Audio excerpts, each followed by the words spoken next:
एडुटेरिया current affairs Bihar दरोगा 1799 post के लिए हम लोग डिस्कस करेंगे। Hello friends, welcome to the success Kendra.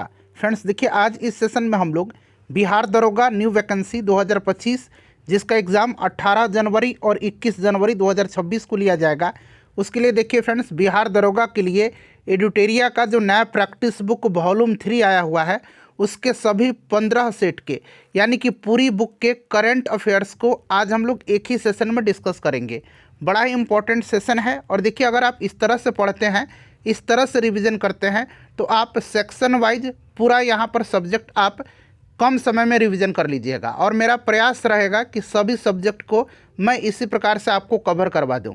Friends, अगर आप चैनल पर पहली बार आए हुए हैं तो चैनल को सब्सक्राइब कर लीजिए और जो बगल में बेल आइकन है, घंटी का निशान है, उसको भी ज़रूर दबा लीजिए ताकि जब भी बिहार दरोगा 1799 पोस्ट से रिलेटेड कोई भी इंपॉर्टेंट वीडियो अपलोड किया जाए तो उसका नोटिफिकेशन सबसे पहले आपके पास पहुंच जाए।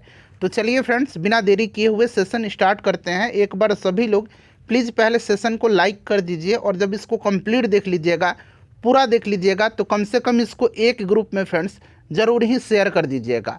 तो चलिए अब हम लोग स्टार्ट करते हैं आज का सेशन। तो फ्रेंड्स देखिए, ध्यान दीजिए, जैसे मैंने आपको बताया है कि हम लोग बिहार दरोगा 1799 पोस्ट के लिए करंट अफेयर्स को डिस्कस करेंगे। एडुटेरिया का जो नया प्रैक्टिस बुक वॉल्यूम 3 आया हुआ है जिसमें टोटल 15 सेट्स दिए गए हैं, उन सभी 15 सेट का करंट अफेयर्स हम लोग एक ही सेशन में डिस्कस करेंगे। बिल्कुल हम लोग जो है सेट वाइज कवर करेंगे। पहले हम लोग सेट 1 को कवर करेंगे और देखिए सेट 1 में जो है क्वेश्चन नंबर 49 से करंट वाला सेक्शन स्टार्ट हो रहा है। तो आइए आते हैं क्वेश्चन नंबर 49 पर। यहाँ पर देख सकते हैं फ्रेंड्स, ये 49 से जो है करंट का सेक्शन स्टार्ट हो रहा है। थोड़ा सा मैं जूम कर दे रहा हूँ ताकि प्रश्न आपको स्पष्ट रूप से दिखाई दे। देखिए प्रश्न पढ़िएगा कि 2025 में कुल कितने नागरिकों को पद्म पुरस्कार प्रदान किए गए हैं। देखिए, अगर आप आंसर पहले से जानते हैं तो आंसर कमेंट करते चलिएगा, इससे आपका रिवीजन भी होते चलेगा। और जो भी मैं आपको एक्सप्लेन करके एक्स्ट्रा फैक्ट्स बताऊंगा उससे भी आप ध्यानपूर्वक जरूर सुनिएगा। इस तरह से एक प्रश्न के साथ साथ आपके 2 से 3 प्रश्न जो हैं कवर होते चलेंगे। अब यहाँ पर बात करते हैं हम लोग 2025 में कितने पद्म पुरस्कार दिए गए। तो सबसे पहले याद रखिएगा, 2025 में टोटल 139 पद्म पुरस्कार दिए गए हैं। ऑप्शन सी करेक्ट हो जाएगा। और देखिए, इन 139 में से जो है 7 लोगों को पद्म विभूषण दिया गया है। उसके बाद देखिए 19 लोगों को पद्म भूषण दिया गया है और 113 लोगों को पद्मश्री से सम्मानित किया गया है। और इनमें 23 महिलाएं हैं, 10 विदेशी नागरिक हैं और 13 लोगों को मरणोपरांत यह पुरस्कार प्रदान किया गया है। तो इतना पॉइंट आप याद रखिएगा। और साथ ही साथ देखिए, बिहार से जो है 7 व्यक्तियों को 2025 में पद्म पुरस्कार प्रदान किए गए हैं। इन 7 व्यक्तियों का नाम भी आप ज़रूर याद रखिएगा। डॉक्टर शारदा सिन्हा को पद्म विभूषण दिया गया है मरणोपरांत, याद रखिएगा, ठीक है ना। और इनको बिहार कोकिला के नाम से जाना जाता है, ये भी आप ध्यान रखिएगा। दूसरा व्यक्ति सुशील कुमार मोदी हैं, बिहार के पूर्व डिप्टी सीएम, इनको पद्म भूषण दिया गया है मरणोपरांत। उसके बाद देखिए तीसरा व्यक्ति किशोर कुणाल हैं, इनको पद्मश्री दिया गया है, इनको भी मरणोपरांत दिया गया है। उसके बाद देखिए चौथा व्यक्ति हैं भीम सिंह भावेश। उसके बाद हेमंत कुमार, निर्मला देवी। निर्मला देवी को कला के क्षेत्र में दिया गया है और बिहार का एक कला है सूजनी कला, याद रखिएगा। सूजनी कला के लिए निर्मला देवी को जो है 2025 में पद्मश्री दिया गया है। और आखिरी यानी 7वें व्यक्ति बिहार के हैं विजय नित्यानंद सूरीश्वर जी महाराज। तो ये 7 नाम याद रखिएगा, डॉक्टर शारदा सिन्हा, सुशील कुमार मोदी, किशोर कुमार, भीम सिंह भावेश, हेमंत कुमार, निर्मला देवी, उसके बाद विजय नित्यानंद सूरीश्वर जी महाराज का नाम। तो ये 7 व्यक्तियों का नाम याद रखिएगा। चलिए, बिल्कुल मैं आपको डिटेल में बताते चलूँगा और आप सभी को जो है नव वर्ष की हार्दिक शुभकामनाएं मैं देता हूं और मैं ईश्वर से प्रार्थना करता हूं कि इस बार भगवान आपकी जो इच्छा है, आपकी जो आकांक्षा है, उसको ज़रूर पूरा करें। चलिए, उसके बाद देखिएगा कि बाल साहित्य पुरस्कार 2025 के प्रत्येक विजेता को दिया जाता है। अच्छा, यहाँ पर देखिए बाल साहित्य पुरस्कार पूछा गया है। तो देखिए, अगर बाल साहित्य पुरस्कार की बात करते हैं तो कुछ जो इम्पोर्टेंट नाम हैं उनको ध्यान रखना होगा आपको। जैसे कि 2025 में पूछा जाएगा कि हिंदी में बाल साहित्य पुरस्कार किसको दिया गया है, तो ये सुशील शुक्ल को दिया गया है। हिंदी के लिए किसको दिया गया है? सुशील शुक्ल को दिया गया है। ठीक है ना, याद रखिएगा। सुशील शुक्ल को दिया गया है 1/12 कहानी के लिए, 1/12 कहानी के लिए। अगर अंग्रेजी में पूछा जाएगा तो नितिन कुशलपा का नाम याद रखिएगा, नितिन कुशलपा। नितिन, थोड़ा सा ये डिफिकल्ट नाम है, नितिन कुशलपा। नितिन कुशलपा को अंग्रेजी में दिया गया है और मैथिली में दिया गया है मुन्नी कामत को। मुन्नी कामत को दिया गया है, मुन्नी कामत को मैथिली में उनकी लघु कथाएं चक्का के लिए, चुक्का के लिए, ठीक है ना, चुक्का के लिए उनकी लघु कथा है चुक्का, इन्हीं के लिए दिया गया है। तो एटलीस्ट ये 3 नाम याद रखिएगा। और यह जो बाल साहित्य पुरस्कार है ये 5 से 18 वर्ष के बच्चों के लिए देश का एक प्रतिष्ठित साहित्य सम्मान है और इसमें जो है 50,000 रुपया और एक कांस्य पट्टिका प्राप्त होती है। तो यहाँ पर आप देख सकते हैं 50,000 रुपया। बिल्कुल मैं आपको डिटेल में बताते चलूँगा, जहाँ भी डिटेल में बताने की आवश्यकता होगी मैं आपको बताऊँगा। चलिए उसके बाद देखिएगा कि मैन बुकर इंटरनेशनल पुरस्कार 2025, यानी कि मैन बुकर अंतर्राष्ट्रीय पुरस्कार 2025 जीतने वाली कृति हार्ट लैम्प किस भाषा की कृति है। अब देखिए, एक होता है मैन बुकर अंतर्राष्ट्रीय पुरस्कार और एक केवल होता है बुकर पुरस्कार, एक होता है बुकर पुरस्कार, ठीक है ना, एक होता है बुकर पुरस्कार। पहले यहाँ पर देखिए, मैन बुकर अंतर्राष्ट्रीय पुरस्कार 2025 जो है ये बानू मुश्ताक को दिया गया है उनकी कृति हार्ट लैम्प के लिए, जो कि कन्नड़ भाषा में है। और हार्ट लैम्प का अनुवाद जो है ये दीपा भस्ती ने किया है, याद रखिएगा आप, ठीक है। अच्छा, अब बात करते हैं बुकर पुरस्कार की। तो बुकर पुरस्कार जो है ये किसको दिया गया है, तो डेविड एसजेले को दिया गया है। यहाँ मैं लिख देता हूँ डेविड एसजले, इस तरह से याद रखिएगा, डेविड एसजले को दिया गया है। इनके उपन्यास फ्लैश के लिए, फ्लैश, इनके उपन्यास है फ्लैश के लिए, जिसको कि बुकर पुरस्कार 2025 दिया गया है। और मैन बुकर अंतर्राष्ट्रीय पुरस्कार हार्ट लैम्प के लिए किसको दिया गया, बानू मुश्ताक को, जिसका अनुवाद दीपा भस्ती ने किया है। चलिए उसके बाद देख लीजिएगा कि प्रथम विज्ञान रत्न पुरस्कार किसे दिया गया है।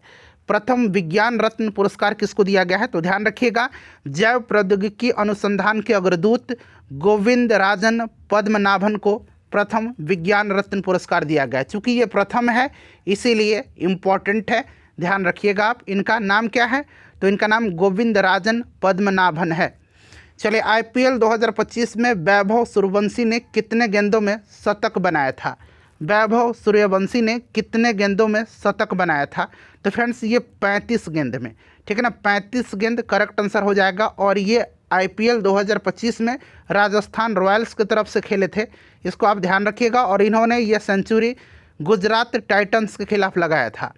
चलिए तो यहाँ पर आपका हो जाएगा कौन सा, 35 गेंद, ठीक है। और याद रखिएगा बिहार विधानसभा चुनाव 2025 में इनको, वैभव सूर्यवंशी को फ्यूचर वोटर आइकन बनाया गया था। तो ये भी पॉइंट आप ध्यान रखिएगा। चलिए आते हैं अगले प्रश्न की तरफ। यहाँ पर देखिएगा 54 नंबर है कि किस देश की लेखक जो है उनको साहित्य का नोबेल पुरस्कार 2025 से सम्मानित किया गया है। अच्छा, साहित्य का नोबेल पुरस्कार 2025 जो है ये किसको दिया गया है, तो ये हंगरी के हैं, इनका नाम है लास्लो क्राजनाहोर्कई, ठीक है ना। यहाँ पर मैं लिखने का प्रयास करता हूँ, बहुत ही डिफ़िकल्ट नाम है, लास्लो क्राजनाहोर्कई, ठीक है ना, क्राजनाहोर्कई नाम याद रखिएगा, वैसे आपको याद होगा ये, ठीक है। ये हंगरी के हैं, हंगरी राइट आंसर हो जाएगा। और सबसे इम्पॉर्टेंट पॉइंट याद रखिएगा, इनको जो है 2015 में मैन बुकर इंटरनेशनल पुरस्कार दिया गया था। इस चीज़ को आप ज़रूर याद रखिएगा, पूछा जाएगा कि लास्ला क्राजनाहोर्कई हैं जिनको कि साहित्य का नोबेल पुरस्कार 2025 दिया गया है, इनको मैन बुकर इंटरनेशनल प्राइज़ कब दिया गया था, तो वर्ष 2015 में इनको दिया गया था। 25 और 15 इस तरह से रिलेट करके आप याद रख लीजिएगा, ठीक है। चलिए उसके बाद देखिएगा केंद्रीय बजट 2025-26 में विकास के लिए कितने इंजन की पहचान की गई है। तो देखिए केंद्रीय बजट 2025-26 में जो है जो आपका विकास का इंजन है ये 4 इंजन हैं। कौन कौन से, तो उनका नाम भी याद रखिएगा। एक आपका कृषि हो गया, दूसरा MSME जिसको कि सूक्ष्म लघु और मध्यम उद्योग या उद्यम कहा जाता है, तो सिंपली कृषि, MSME, उसके बाद निवेश और निर्यात, ये 4 इंजन हैं, याद रखिएगा। क्लियर। चलिए, और आप कहेंगे फ्रेंड्स तो इसी प्रकार से इस बुक का मैं सारा सब्जेक्ट अलग अलग वीडियो में आपको बना करके दे दूंगा, बस आप सपोर्ट करिए, इसको ज़्यादा से ज़्यादा शेयर करिएगा। और कल मैंने जो है आपको NCERT सार संग्रह का बिल्कुल मैं आपको पूरा बायोलॉजी कराया हुआ है एक ही सेशन में, तो अगर जिन्होंने नहीं देखा है प्लीज़ जा करके देख लीजिएगा, प्रश्न वहीं से आपको बायोलॉजी में देखने को मिलेंगे। देखिए हाल के आंकड़ों के अनुसार विश्व का सबसे बड़ा ऋणदाता देश कौन सा है? सबसे बड़ा ऋणदाता देश तो देखिए ये बना है आपका जर्मनी। जर्मनी जो है जापान को पीछे छोड़कर विश्व का सबसे बड़ा ऋणदाता कंट्री बन गया है, जर्मनी। उसके बाद देखिएगा किस भारतीय शहर को वेटलैंड सिटी का दर्जा मिला है? किस भारतीय शहर को वेटलैंड सिटी का? तो आपको याद होगा फ्रेंड्स कि रामसर कन्वेंशन के तहत इंदौर को और उदयपुर को जो है वेटलैंड सिटी के रूप में मान्यता प्राप्त हुआ है, ठीक है। और ये दोनों शहर भारत के पहले वेटलैंड सिटी बने हुए हैं। तो आपको याद होगा यहाँ पर इंदौर और साथ ही साथ आप उदयपुर भी ध्यान रखिएगा, ठीक है। अच्छा एक और इम्पॉर्टेंट पॉइंट याद रखिएगा, हाल ही में लखनऊ शहर को, किस शहर को? तो हाल ही में जो है लखनऊ शहर को यूनेस्को द्वारा पाक कला के लिए रचनात्मक शहर का दर्जा दिया गया है, यानी कि क्रिएटिव सिटी ऑफ गैस्ट्रोनॉमी का दर्जा किसको दिया गया है हाल ही में यूनेस्को द्वारा? तो लखनऊ शहर को। ये बड़ा इंपॉर्टेंट करंट है, प्रश्न पूछा जाएगा। चलिए उसके बाद देखिएगा कि कौन सा देश एशियान विकास बैंक यानी कि एशियाई डेवलपमेंट बैंक जो है उसका 69वां सदस्य देश बना है? बताइए कौन सा देश बना है? तो फ्रेंड्स देखिए ये बना है आपका इजराइल। 1966 में एडीबी का स्थापना हुआ था, एशियन डेवलपमेंट बैंक का, और इजराइल जो है इसका 69वां सदस्य देश बना है, ठीक है। इसको याद रखिएगा। इसका हेडक्वार्टर फिलीपींस में है और इम्पॉर्टेंट है इसके अध्यक्ष का नाम, तो वर्तमान में एडीबी के अध्यक्ष मसातो कांडा हैं। कौन है? मसातो कांडा हैं, ठीक है ना फ्रेंड्स। और ये कहाँ पर जो है एशियन डेवलपमेंट बैंक है इसका हेडक्वार्टर? तो फिलीपींस में। स्थापना 1966 में हुआ था। चलिए उसके बाद देखिएगा केंद्रीय बजट 2025-26 के घोषणा के अनुसार मखाना बोर्ड की स्थापना कहाँ किया जाना है? इंपॉर्टेंट क्वेश्चन है, बिहार करंट अफेयर्स का क्वेश्चन है, बिहार दरोगा के लिए ध्यान रखिएगा। ये बिहार में जो है ध्यान रखिएगा। और पूरे भारत में 85 से 90% मखाना अकेले अपना बिहार राज्य उत्पादित करता है, ठीक है फ्रेंड्स, ध्यान रखिएगा इसको। चलिए तो यहाँ पर बिहार हो जाएगा। नेक्स्ट क्वेश्चन कर लेंगे कि 57वां जो ऑस्कर अवार्ड था उसमें सर्वश्रेष्ठ फिल्म का पुरस्कार किसे दिया गया है? तो ऑस्कर से संबंधित प्रश्न पूछा जाता है, ध्यान रखिएगा। 97वां ऑस्कर अवार्ड जो है इसमें जो है सर्वश्रेष्ठ फिल्म का पुरस्कार जो है ये अनोरा को दिया गया है, अगर पूछा जाएगा कि सर्वश्रेष्ठ अभिनेता का अवार्ड किसको दिया गया है तो एड्रियन ब्रॉडी को दिया गया है। किस फिल्म के लिए? तो द ब्रूटलिस्ट मूवी के लिए। यहाँ पर देख सकते हैं द ब्रूटलिस्ट मूवी है, इसी के लिए सर्वश्रेष्ठ अभिनेता का अवार्ड एड्रियन ब्रॉडी को दिया गया है। सर्वश्रेष्ठ अभिनेत्री का अवार्ड माइकी मेडिसन को दिया गया है अनोरा मूवी के लिए। क्लियर, ध्यान रखिएगा आप। जबकि भारत की एक फिल्म थी अनुजा जिसको कि लघु फिल्म के लिए जो है नॉमिनेट किया गया था, पर इसको अवार्ड नहीं मिला है, अनुजा मूवी को, ये याद रखिएगा, ठीक है। चलिए उसके बाद देखिएगा कि जनवरी 2025 में पद्म विभूषण पुरस्कार से सम्मानित श्रीमती शारदा सिन्हा को अन्य कौन कौन से पुरस्कारों से सम्मानित किया जा चुका है? अभी मैंने आपको बताया था बिहार कोकिला के नाम से इनको जाना जाता है, डॉक्टर शारदा सिन्हा जी को। और इनमें से पूछा गया है कि कौन कौन से पुरस्कारों से सम्मानित किया जा चुका है। तो देखिए इनको जो है पद्म भूषण से सम्मानित किया गया है, पद्मश्री से भी इनको सम्मानित किया गया है, संगीत नाटक अकादमी अवार्ड से भी इनको सम्मानित किया गया है। तो इनमें से सभी राइट आंसर हो जाएगा। देखिए 1991 में इनको पद्मश्री दिया गया था, 1991 में, ठीक है ना। पद्म विभूषण तो इसी साल दिया गया है। पद्म भूषण इनको कब दिया गया था? तो पद्म भूषण इनको दिया गया था 2018 में। संगीत नाटक जो अकादमी पुरस्कार है इनको 2018 में दिया गया था। चलिए उसके बाद देखिएगा कि बिहार विधानसभा चुनाव 2025 में एनडीए को कुल कितने सीटें प्राप्त हुई हैं? अच्छा, बिहार विधानसभा चुनाव कितने चरण में हुआ था? तो 2 चरण में हुआ था। पहला चरण 6 नवंबर 2025 को हुआ था, डेट याद रखिएगा 6 नवंबर 2025 को, और दूसरा चरण 11 नवंबर 2025 को। और मतगणना कब हुआ था? काउंटिंग, तो काउंटिंग हुआ था 14 नवंबर 2025 को। क्लियर। और इसमें अगर बात करते हैं तो एनडीए जो है इसको कुल कितना सीट प्राप्त हुआ है? तो एनडीए को कुल जो है 202 सीट प्राप्त हुआ, जिसमें भाजपा को 89 सीट, जदयू को 85 सीट और आरजेडी को 25 सीट। आप ज़रूर याद रख लीजिएगा, ठीक है।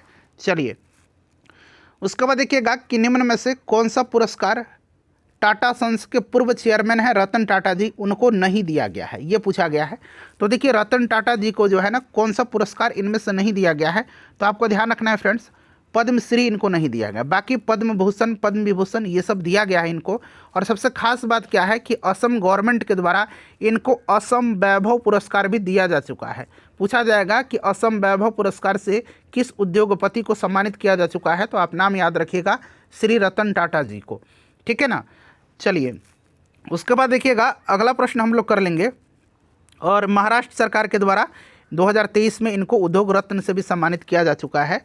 देखिए बिहार विधानसभा चुनाव 2025 में कुल कितना प्रतिशत मतदान हुआ है, तो देखिए बिहार विधानसभा चुनाव 2025 में सर्वाधिक मतदान हुआ है 67% का, जिसमें से महिला मतदान 71.6% है, और पुरुष मतदान की बात करते हैं तो ये 62.8% है, ठीक है ना। जीविका का कमाल है जो महिलाओं ने इतना बढ़ चढ़ करके हिस्सा लिया, ठीक है। तो यहाँ पर राइट आंसर ओवरऑल की बात करते हैं तो 67% हो जाएगा, और रिकॉर्ड तोड़ मतदान हुआ है। आज़ादी के बाद पहली बार पुरुषों के मुकाबले महिलाओं ने सर्वाधिक वोटिंग किया है, ठीक है। चलिए उसके बाद हम लोग नेक्स्ट क्वेश्चन कर लेंगे, क्वेश्चन नंबर 65। देखिए क्या है, करंट है कि नहीं। हाँ बिल्कुल, यहाँ पर देखिएगा कि क्वाड देश की सूची में कौन सा देश शामिल है, तो क्वाड में जो है आपको कौन सा देश शामिल है इसमें से, तो ऑस्ट्रेलिया है। क्वाड में कौन कौन से देश है, भारत है, यूएसए है, जापान है और ऑस्ट्रेलिया है ना। चलिए उसके बाद देख लीजिएगा कि फ्रेंच ओपन 2025 के संबंध में कौन सा कथन सत्य नहीं है। फ्रेंच ओपन की बात करते हैं तो देखिए फ्रेंच ओपन की बात करते हैं तो पुरुष एकल विजेता कौन है इसमें, तो पुरुष एकल विजेता जो है इसमें कार्लोस अल्कराज हैं, जिन्होंने जैनिक सिनर को हराया था। तो ये वाला सही नहीं है, ये वाला आपका सही है। जैनिक सिनर जो हैं ये इटली के हैं, कोको गॉफ हैं ये महिला एकल विजेता अमेरिका की हैं, कार्लोस अल्कराज स्पेन के हैं, इस चीज़ को आप ध्यान रख लीजिएगा। चलिए उसके बाद देखिएगा कि 33वां ग्रीष्मकालीन ओलंपिक में भारत की पदक तालिका का सही क्रम बताएं। अच्छा ये 33वां ग्रीष्मकालीन ओलंपिक था, इसका आयोजन कहाँ पर हुआ था, तो फ्रांस के पेरिस में हुआ था। अच्छा अगर पूछा जाएगा 34वां ग्रीष्मकालीन ओलंपिक का आयोजन कहाँ पर होगा, तो 34वां ग्रीष्मकालीन ओलंपिक का आयोजन जो है अमेरिका के लॉस एंजलिस में होगा, ठीक है। और इसमें भारत की पदक तालिका की अगर बात करते हैं तो भारत ने कोई भी स्वर्ण नहीं जीता था, 1 रजत 5 कांस्य और 6 आपका ब्रॉन्ज मेडल, मतलब 1 रजत 5 कांस्य टोटल 6 मतलब मेडल था इसमें, ठीक है ना, ध्यान रखिएगा। गोल्ड नहीं था, 1 रजत था 5 कांस्य था, तो टोटल 6 और रैंक 71। चलिए ये काफ़ी इंपॉर्टेंट है। 2025 का रेमन मैग्सेसे पुरस्कार किसे प्रदान किया गया है, बड़ा इंपॉर्टेंट क्वेश्चन है। और पहली बार जो है ये पुरस्कार भारत की एक संस्था है, उसका नाम है एजुकेट गर्ल, ठीक है ना, एजुकेट गर्ल को दिया गया है, इस चीज़ को ध्यान रखिएगा। साथ ही साथ देखिए 2 और अन्य व्यक्ति हैं जो मालदीव की शाहिना अली हैं और फिलीपींस की फ्लावियानो एल विलानुसवा हैं। तो ये तीनों नाम आप याद रखिएगा, इन्हीं तीनों को दिया गया है, ठीक है। मालदीव की हैं शाहिना अली, याद रखिएगा इंपॉर्टेंट है, और फिलीपींस की हैं फ्लावियानो एल विलानुसवा, ठीक है। और भारत का एक संस्था है एजुकेट गर्ल, तो इन्हीं तीनों को मिला है। तो ऑप्शन डी यहाँ पर राइट आंसर हो जाएगा, इनमें से सभी।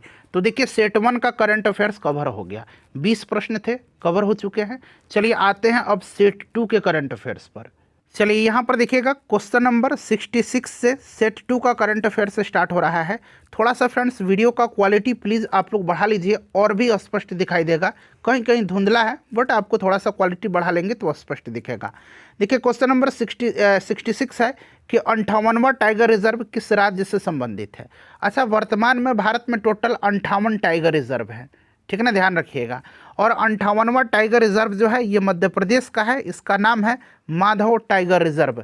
माधव टाइगर रिजर्व मध्य प्रदेश का है, ठीक है ना, इसको आप जरूरी याद रखिएगा। और 57वां टाइगर रिजर्व भी मध्य प्रदेश का ही है, रातापानी वन्यजीव अभयारण्य। और 58वां माधव टाइगर रिजर्व है, क्लियर। चलिए उसके बाद देख लीजिएगा कि पुस्तक एवं लेखक की कौन सी जोड़ी सही सुमेलित नहीं है। यहाँ पर पूछा गया है कौन सा जोड़ी सही सुमेलित नहीं है, तो यहाँ पर मैं आपको बता देता हूँ, फिर उगना पार्वती तिर्की की है, बिल्कुल सही है। 9 यार्ड साड़ीज ये प्रशांति राम की है। Why India matters S Jaishankar की है, ये इंपॉर्टेंट है, वाई इंडिया मैटर्स याद रखिएगा ये तीनों के तीनों सुमेलित हैं। तो पूछा गया कौन सा सुमेलित नहीं है, तो कोई नहीं, क्योंकि ये तीनों के तीनों बिल्कुल सुमेलित हैं। और ये जरूर याद रखिएगा, वाई इंडिया मैटर्स, ये विदेश मंत्री एस जयशंकर की कृति है। अच्छा, एक अरुंधति रॉय की पुस्तक है इसी साल, mother Mary come to me, निश्चित रूप से ये पूछा जाएगा, मदर मैरी, ठीक है ना, याद रखिएगा ये रचना जो है अरुंधति रॉय की है, काफ़ी इंपॉर्टेंट है फ्रेंड्स, ये निश्चित रूप से पूछा जाएगा। Mother Mary comes to me किसकी रचना है, तो याद रखिएगा ये अरुंधति रॉय की है। चलिए, बिहार विधानसभा चुनाव 2025 के पश्चात मुख्यमंत्री नीतीश कुमार ने बिहार के मुख्यमंत्री के रूप में कितनी बार शपथ लिया है, तो इस बार रिकॉर्ड इन्होंने जो है 10वीं बार शपथ ग्रहण किया है। तो यहाँ पर आप याद रख लीजिएगा फ्रेंड्स, कौन सी बार, तो 10वीं बार इन्होंने जो है शपथ लिया है। तो 10 बार करेक्ट आंसर हो जाएगा। और पहली बार ये बिहार के मुख्यमंत्री कब बने थे, तो सन 2000 में, ठीक है ना, ध्यान रखिएगा। चलिए, उसके बाद देखिएगा कि लांगटांग घाटी में स्थित किस ग्लेशियर को हाल ही में मृत घोषित किया गया है। ये प्रश्न जो है 71st बीपीएससी में भी पूछा गया है। ये कौन सा ग्लेशियर है फ्रेंड्स, बताइए। तो इस ग्लेशियर का नाम जो है याला ग्लेशियर है। ये ग्लेशियर नेपाल का है, याद रखिएगा, पूछा गया था कि नेपाल के किस ग्लेशियर को हाल ही में मृत घोषित किया गया था, तो याला ग्लेशियर को। उसके बाद देखिए, सामान्य नागरिक संहिता लागू करने वाला पहला भारतीय राज्य कौन बना है। सामान्य नागरिक संहिता ये अनुच्छेद 44 में है, ध्यान रख लीजिएगा। और ऐसा करने वाला पहला राज्य उत्तराखंड बना हुआ है, ठीक है ना, उत्तराखंड करेक्ट आंसर हो जाएगा। उत्तराखंड ने समान नागरिक संहिता जनवरी 2025 में वहाँ पर प्रभावी हुआ था। चलिए, उसके बाद देखिएगा कि वित्तीय स्वास्थ्य सूचकांक 2025 में कौन सा भारतीय राज्य शीर्ष पर है। वित्तीय स्वास्थ्य सूचकांक, तो देखिए नीति आयोग द्वारा 2025 में राज्यों के राजकोषीय प्रदर्शन क्षमता और दीर्घकालिक स्थिरता का आकलन करते हुए यह जारी किया गया है। और यह सीएजी की वित्तीय वर्ष 2022-23 की रिपोर्ट पर आधारित है। और इसमें शीर्ष स्थान पर उड़ीसा है, और उसके बाद छत्तीसगढ़, फिर गोवा है। शीर्ष स्थान पर उड़ीसा है, और सबसे आखिर में जो है अगर बात करते हैं, तो आखिर नहीं, अपने बिहार राज्य की बात कर लेते हैं, तो बिहार का स्थान इसमें 13वां है, ठीक है ना, याद रखिएगा, बिहार का स्थान 13वां, शीर्ष पर उड़ीसा। चलिए, उसके बाद देखिएगा कि अमेरिकी राष्ट्रपति डोनाल्ड ट्रंप द्वारा किस देश के नागरिकों पर यात्रा प्रतिबंध लगाते हुए रेड लिस्ट में डाल दिया गया है। तो ये ईरान है, ईरान राइट आंसर हो जाएगा, ठीक है ना, ईरान राइट आंसर हो जाएगा। और देखिए, राष्ट्रपति डोनाल्ड ट्रंप जो है ना, इन्होंने अफगानिस्तान, चाड, ईरान, म्यांमार सहित कुल 12 देशों को पूरी तरह से प्रतिबंधित करने के लिए रेड लिस्ट में इनको डाल दिया है। तो यहाँ पर ईरान करेक्ट आंसर हो जाएगा। उसके बाद देखिए, वर्तमान में अंतर्राष्ट्रीय ओलंपिक संघ की अध्यक्ष कौन है। ये प्रश्न बड़ा इंपॉर्टेंट है। क्यों इंपॉर्टेंट है, क्योंकि पहली बार जो है कोई महिला और कोई पहली अफ्रीकी अध्यक्ष बना है, पहली महिला और साथ ही साथ पहली अफ्रीकी अध्यक्ष भी। तो इनका नाम है क्रिस्टी कोवेंट्री। ये कहाँ की हैं, जिम्बाब्वे की है, ध्यान रखिएगा, ठीक है। चलिए, उसके बाद देखिएगा कि IM-2 मिशन चंद्रमा के किस क्षेत्र पर केंद्रित मिशन है, बताइए। तो फ्रेंड्स, ये जो है IM-2 मिशन, ये दक्षिणी ध्रुव पर है। तो यहाँ पर करेक्ट आंसर दक्षिणी ध्रुव हो जाएगा, ठीक है ना, दक्षिणी ध्रुव पर है, ध्यान रखिएगा। ये नासा के द्वारा लॉन्च किया गया है IM-2 मिशन। इसका उद्देश्य चंद्रमा के दक्षिणी ध्रुव में पानी, बर्फ एवं दुर्लभ खनिजों का खोज करना है। चलिए, उसके बाद देख लीजिएगा कि खेलो इंडिया यूथ गेम्स का 7वां संस्करण किस राज्य में आयोजित किया गया। काफ़ी इंपॉर्टेंट है ये क्वेश्चन। खेलो इंडिया यूथ गेम्स का 7वां संस्करण अपना राज्य बिहार में आयोजित हुआ है, और बिहार में ये 5 शहरों में आयोजित किया गया है। कौन कौन से 5 शहर हैं, इनका नाम जरूर याद रखिएगा, पटना, राजगीर, गया, भागलपुर और बेगूसराय में, ठीक है। और इसका जो आपका शुभंकर था, ये गज सिंह था। क्या था, गज सिंह था, याद रखिएगा, गज सिम्हा या गज सिंह, जो भी आप पढ़ लीजिए, क्लियर है, काफ़ी इंपॉर्टेंट है ये, क्लियर। और ये शुभंकर पाल वंश की विरासत से प्रेरित है, इसको भी आप ध्यान रखिएगा, क्लियर है फ्रेंड्स। अच्छा, इसमें अगर हम बात करते हैं तो बिहार का स्थान क्या था, ये पूछा जा सकता है आपसे। तो बिहार का स्थान इसमें 15वां था। बिहार ने जो है इसमें कितने पदक जीते थे, ये भी आप ध्यान रख सकते हैं। तो बिहार ने इसमें टोटल जो है कितना पदक जीता था, तो देखिए 7 स्वर्ण पदक था, 11 रजत था और 18 जो था कांस्य पदक था, ठीक है। तो टोटल जो है बिहार ने इसमें 36 मेडल जीते थे, क्लियर। चलिए 15वां स्थान था और इसका थीम सॉन्ग था खेल के रंग बिहार के संग। चलिए उसके बाद हम लोग अगला प्रश्न कर लेंगे, क्वेश्चन नंबर 76। देखिए यहाँ पर है कि खेलो इंडिया यूथ गेम्स 2025 का शुभंकर क्या था। आ गया ना, तो शुभंकर अभी मैंने बताया था गजसिम्हा था। चलिए उसके बाद देखिए 8वें वेतन आयोग का अध्यक्ष किसे नियुक्त किया गया है। 8th पे कमीशन जो है इसका अध्यक्ष किसको नियुक्त किया गया है।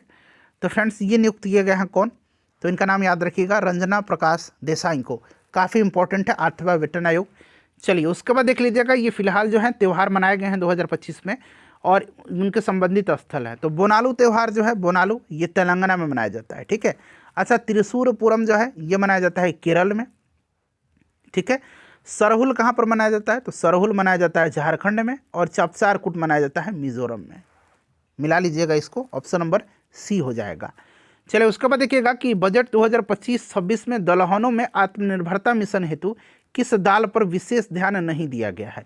किस दाल पर, देखिए विशेष रूप से 3 दाल हैं, उड़द, अरहर, अरहर को तुअर भी कहा जाता है, तो अरहर कहिए या तुअर कहिए, ठीक है। उड़द, अरहर या तुअर और मसूर दाल पर विशेष ध्यान के साथ भारत ने जो है 6 वर्ष के लिए दलहनों में आत्मनिर्भरता मिशन शुरू किया है। 6 वर्ष का जरूर ध्यान रखिएगा।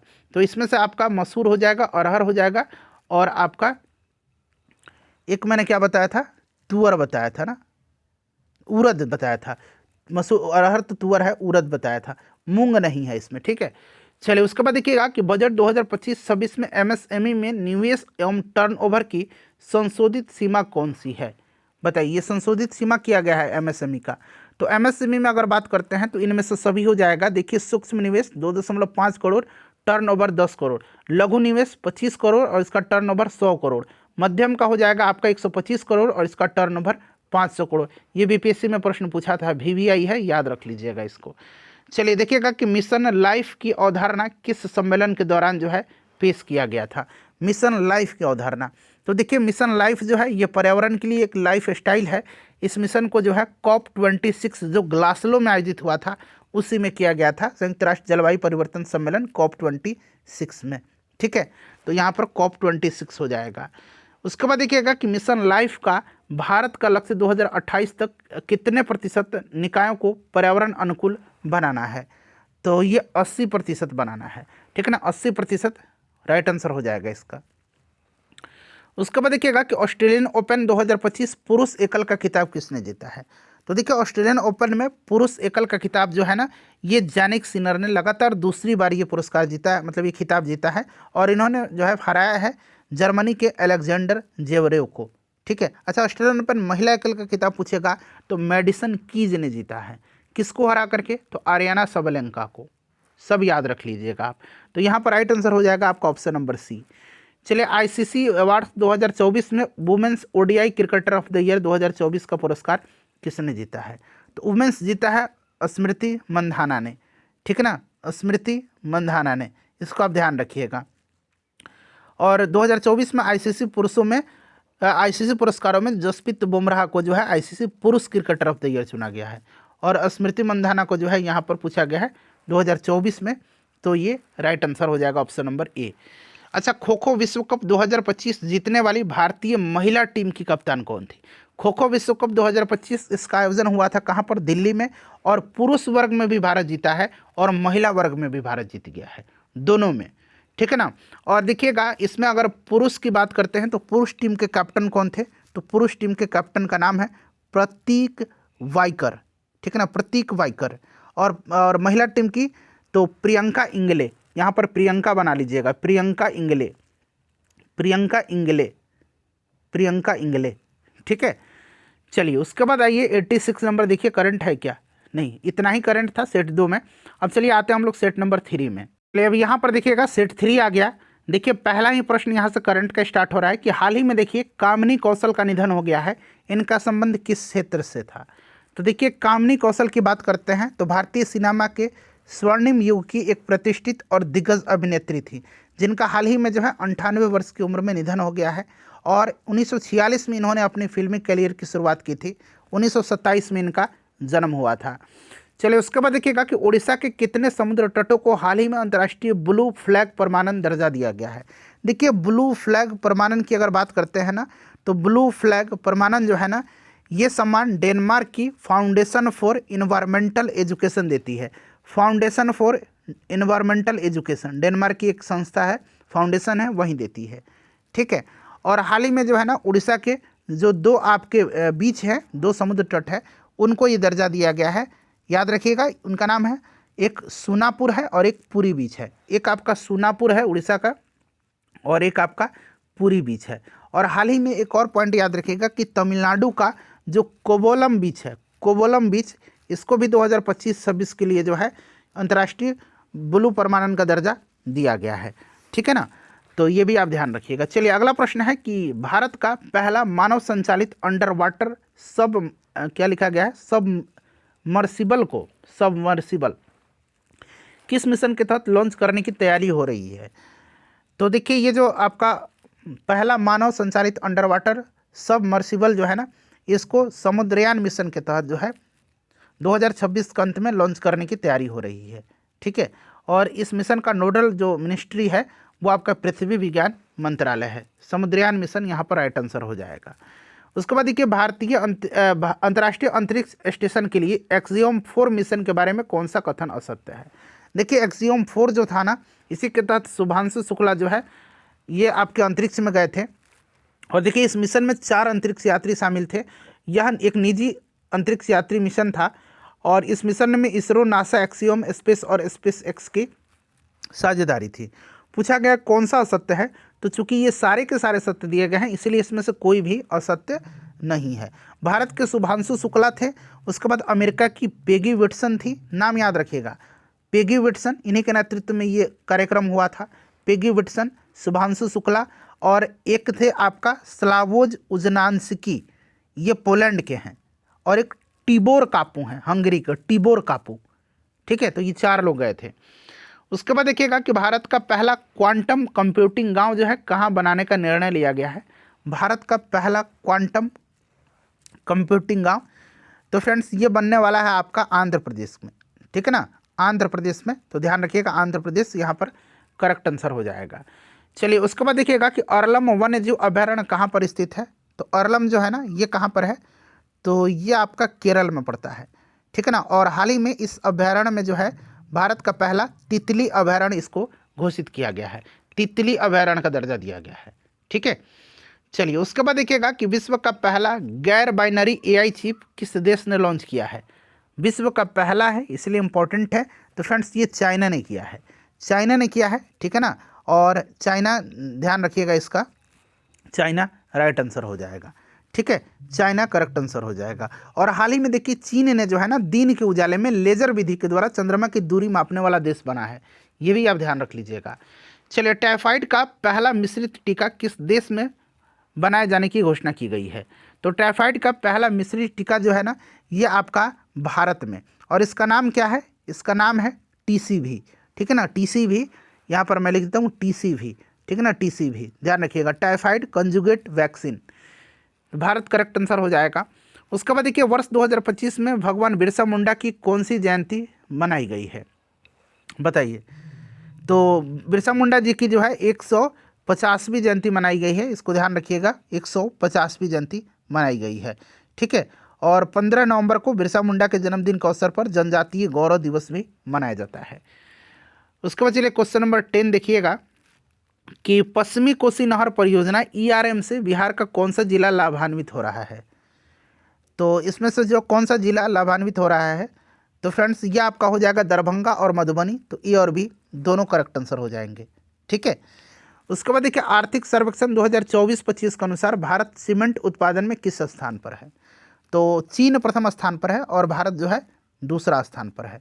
ठीक है ना, भारत दूसरे स्थान पर है, और भारत पूरे विश्व का 8% से अधिक जो है सीमेंट का उत्पादन करता है। और अगर हम बात करते हैं कि भारत का सबसे बड़ा सीमेंट उत्पादक राज्य, तो राजस्थान है सबसे आगे, तो यहाँ पर देख लीजिएगा दूसरा करेक्ट आंसर हो जाएगा। हाल ही के दिनों में चर्चा में रहा सिंदूर ब्रिज कहाँ स्थित है। सिंदूर ब्रिज जो है ऑपरेशन सिंदूर के सम्मान में दक्षिण मुंबई स्थित करनाक रोड ओवर ब्रिज का नाम बदल करके सिंदूर ब्रिज किया गया है। ठीक है, तो यहाँ पर राइट आंसर हो जाएगा आपका मुंबई में। देखिएगा कि ICC वर्ल्ड टेस्ट चैंपियनशिप 2025 का खिताब किसने जीता है। तो आपको पता है दक्षिण अफ्रीका ने जीता है, ठीक है ना, दक्षिण अफ्रीका ने जीता है, इंपॉर्टेंट है। ऑस्ट्रेलिया को फाइनल में हराया था और यह मुकाबला लंदन के लॉर्ड्स में हुआ था, ये भी आप ध्यान रख लीजिएगा। 17वां ब्रिक्स सम्मेलन का आयोजन कहाँ पर किया गया है?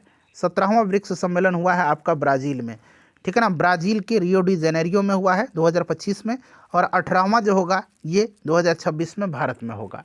तो यहाँ पर ब्राज़ील हो जाएगा। ऑपरेशन मिडनाइट हैमर किस देश से संबंधित है, मतलब किस देश ने शुरू किया है मिडनाइट हैमर? तो मिडनाइट हैमर को जो है ना अमेरिका ने ईरान के खिलाफ किया है, और अमेरिका का ये एक आपका सैन्य अभियान है जो ईरान के खिलाफ चलाया था, और इसका उद्देश्य ईरान की परमाणु दक्षता को नष्ट करना है, जो परमाणु क्षमता था उसको नष्ट करना है, ठीक है। और ईरान के 3 प्रमुख परमाणु ठिकाने हैं, फोर्डो, नतांज और इस्फहान पर। 3 है फोर्डो, ये है फोर्डो, नतांज और इस्फहान, ये 3 परमाणु ठिकानों को टारगेट किया गया था। फिक्की के वर्तमान अध्यक्ष कौन है? अच्छा, फिक्की की स्थापना बड़ा पूछा जाता है, आप याद रख लीजिएगा। फिक्की की स्थापना हुई थी कब? 1927 में, ठीक है।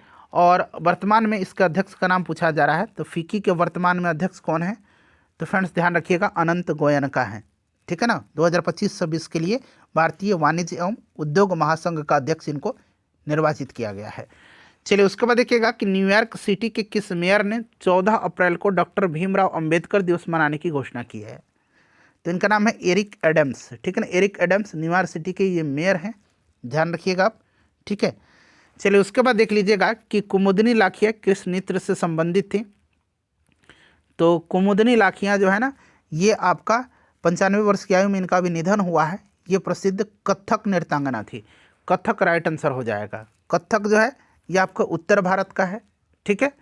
चलिए अब यहाँ पर देखिएगा फ्रेंड्स कि निम्नलिखित में से कौन सा सुमेलित नहीं पूछा गया, नहीं है इसमें से। तो देखिए, grand collar of the national order of the southern cross ये ब्राज़ील का है। Order of Saint Andrew the apostle ये रसिया का है। ये मित्र विभूषण जो है ना, ये नेपाल का नहीं है। मित्र विभूषण ये श्रीलंका का सम्मान है, और हाल ही में मित्र विभूषण सम्मान से प्रधानमंत्री मोदी जी को सम्मानित किया था श्रीलंका ने, तो ये आपने पढ़ा भी होगा। चलिए उसके बाद देखिएगा कि विधानसभा चुनाव 2024 के पश्चात उड़ीसा के नए मुख्यमंत्री कौन बने हैं? तो उड़ीसा के मुख्यमंत्री मोहन चरण मांझी हैं, ध्यान रखिएगा, ठीक है ना। तो यहाँ पर राइट आंसर हो जाएगा आपका मोहन चरण मांझी। चंद्रबाबू नायडू आंध्र प्रदेश के हैं, ध्यान रखिएगा। चलिए ये आपका हो गया सेट 3 का। चलिए अब हम लोग सेट 4 का क्वेश्चन कवर कर लेते हैं। अब यहाँ से देखिए सेट 4 का करंट अफेयर से स्टार्ट हो रहा है। देखिए यहाँ पर कि संविधान हत्या दिवस प्रतिवर्ष किस तिथि को मनाया जाता है? तो याद रख लीजिएगा 25 जून के दिन मनाया जाता है, ठीक है ना, 25 जून को। चलिए उसके बाद देखिएगा कि खो खो विश्व कप 2025 के ब्रांड एम्बेसडर किसे बनाया गया है? तो अभी हमने खो खो विश्व कप 2025 के बारे में चर्चा किया हुआ है, इसका ब्रांड एम्बेसडर पूछा गया है, तो ध्यान रखिएगा सलमान खान राइट आंसर हो जाएगा, ठीक है। उसके बाद देखिए बिहार विधानसभा चुनाव 2025 के पहले चरण में कुल कितना प्रतिशत मतदान हुआ? 2 चरण में हुआ था। 6 नवंबर को पहला चरण हुआ था और दूसरा चरण 11 नवंबर के दिन हुआ था। यहाँ पर पहले चरण में पूछा गया कि कुल कितना प्रतिशत मतदान हुआ? तो 65.08%। चलिए उसके बाद देखिए भारत सरकार ने मलेरिया को पूर्ण रूप से जो है उन्मूलन का लक्ष्य कब तक रखा हुआ है? तो मलेरिया उन्मूलन का लक्ष्य भारत सरकार ने 2030 तक रखा हुआ है। इंपॉर्टेंट है, इसको आप ध्यान रखिएगा, ठीक है ना, इसको आप जरूर याद रखिएगा। और HIV एड्स को भी खत्म करने का लक्ष्य 2030 तक ही निर्धारित किया हुआ है। चलिए उसके बाद देखिएगा कि साहित्य अकादमी युवा पुरस्कार 2025 किसको नहीं दिया गया है? तो यहाँ पर आप देख सकते हैं साहित्य अकादमी युवा पुरस्कार यहाँ पर पूछा गया है। तो यहाँ पर साहित्य अकादमी युवा पुरस्कार जो है किसको नहीं दिया गया है? तो गगन गिल यहाँ पर करेक्ट आंसर हो जाएगा। गगन गिल करेक्ट आंसर हो जाएगा, ठीक है ना, इसको आप याद रखिएगा, गगन गिल नहीं होगा, ठीक है। पार्वती तिर्की को हिंदी में दिया गया है, इसको आप ध्यान रखिएगा, पार्वती तिर्की को हिंदी में दिया गया है। अद्वैत कोटरारी को अंग्रेजी में दिया गया है, और नेहा रुबाब जो है ना, नेहा रुबाब, इनको उर्दू में दिया गया है, ठीक है ना, तो इसको आप याद रखिएगा। चलिए उसके बाद हम लोग नेक्स्ट क्वेश्चन कर लेते हैं, और एक नेहा झा मनी है जिनको कि मैथिली में दिया गया है बनारस आहम कविता के लिए, ठीक है। चलिए उसके बाद देखिएगा कि किन्हें पद्म पुरस्कार 2025 से सम्मानित नहीं किया गया है। पद्म पुरस्कार के बारे में बात करते हैं, पद्म अवार्ड के बारे में, तो अभी हमने आपको बताया भी था, ठीक है ना। तो इसमें से किसको नहीं दिया गया है ये पूछा गया है, तो ऑप्शन डी हो जाएगा पद्मा सुब्रमण्यम। ठीक है ना, पद्मा सुब्रमण्यम राइट आंसर हो जाएगा। चलिए उसके बाद हम लोग नेक्स्ट क्वेश्चन कर लेंगे कि सुभाष चंद्र बोस आपदा प्रबंधन पुरस्कार 2025 किसे दिया गया है। सुभाष चंद्र बोस आपदा प्रबंधन पुरस्कार, तो फ्रेंड्स देखिए ये पुरस्कार जो है ना ये भारतीय राष्ट्रीय महासागर सूचना सेवा केंद्र को दिया गया है, INCOIS हैदराबाद को, और इसका हिंदी में मैंने पूरा नाम बताया है भारतीय राष्ट्रीय महासागर सूचना सेवा केंद्र हैदराबाद को दिया गया है, ध्यान रखिएगा आप।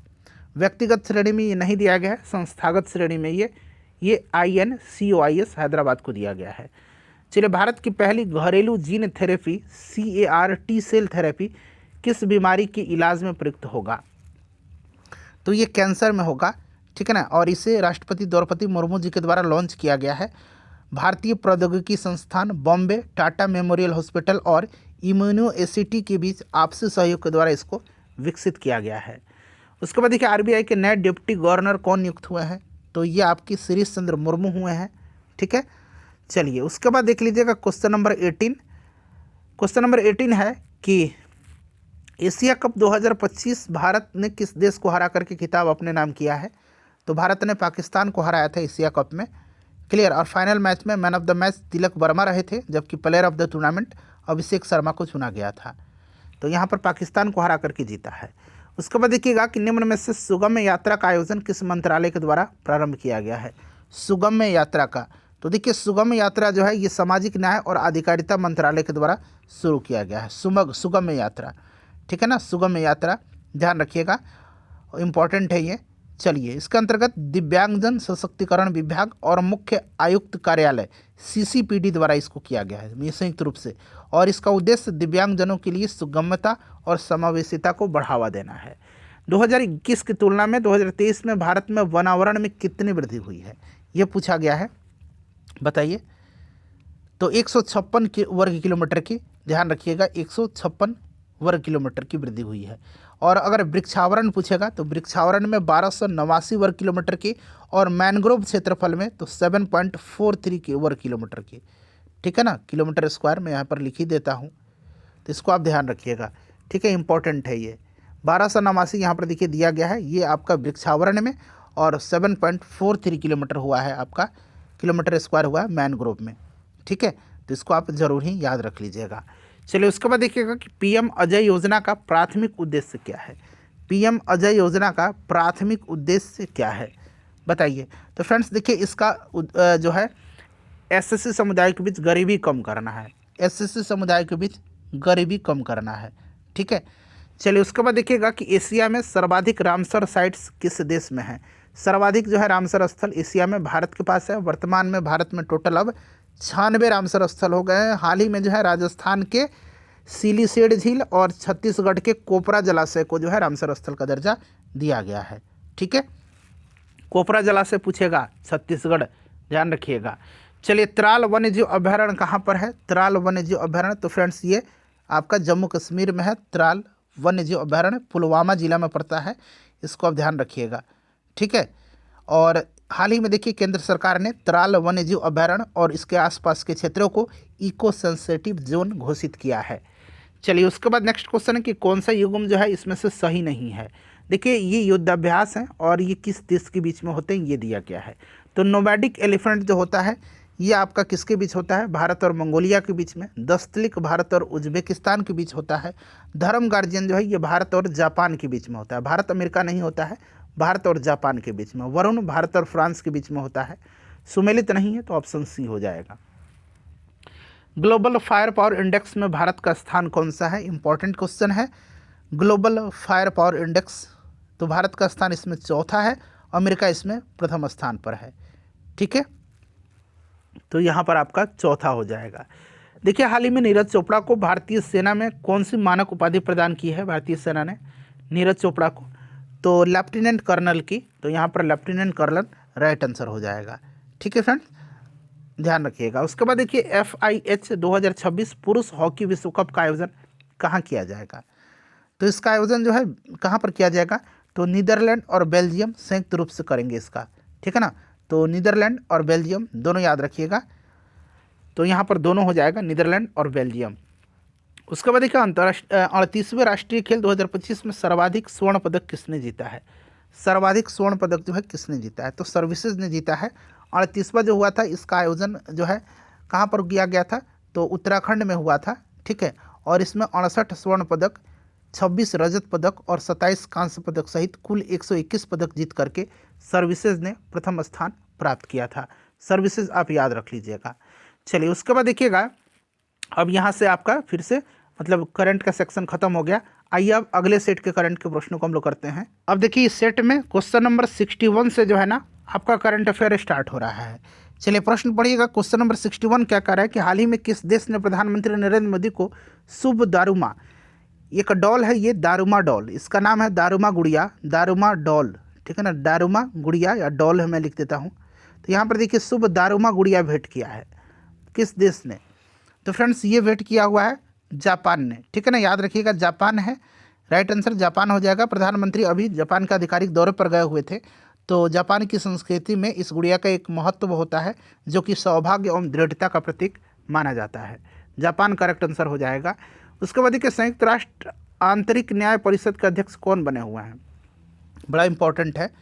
तो फ्रेंड्स ये मदन वी लोकुर बने हुए हैं, ध्यान रखिएगा, ठीक है ना, Madan V Lokur correct answer हो जाएगा यहाँ पर ऑप्शन नंबर बी। उसके बाद देखिए दुर्गेश अरण्य प्राणी उद्यान कहाँ पर है बताइए? तो देखिए दुर्गेश अरण्य प्राणी उद्यान जो है ना ये आपका हिमाचल प्रदेश में पड़ता है, हिमाचल प्रदेश में, और भारत का ये पहला हरित प्रमाणन पाने वाला चिड़ियाघर बन गया है दुर्गेश अरण्य प्राणी उद्यान, जो कि हिमाचल प्रदेश में स्थित है, ठीक है। चलिए उसके बाद देखिए हाल ही में चर्चा में रही राजाओं की बावली किस शहर में स्थित है? तो फ्रेंड्स देखिएगा भारतीय पुरातत्व सर्वेक्षण ने विश्व स्मारक निधि भारत और TCS फाउंडेशन के सहयोग से नई दिल्ली के जो मेहरौली पुरातत्व पार्क है वहीं पर स्थित 16वीं शताब्दी के बावड़ी राज्यों की बावड़ी को संरक्षण का कार्य किया है। तो यहाँ पर नई दिल्ली हो जाएगा। उसके बाद देखिएगा कि हैनले पासपोर्ट इंडेक्स 2025 में भारत का रैंक क्या है?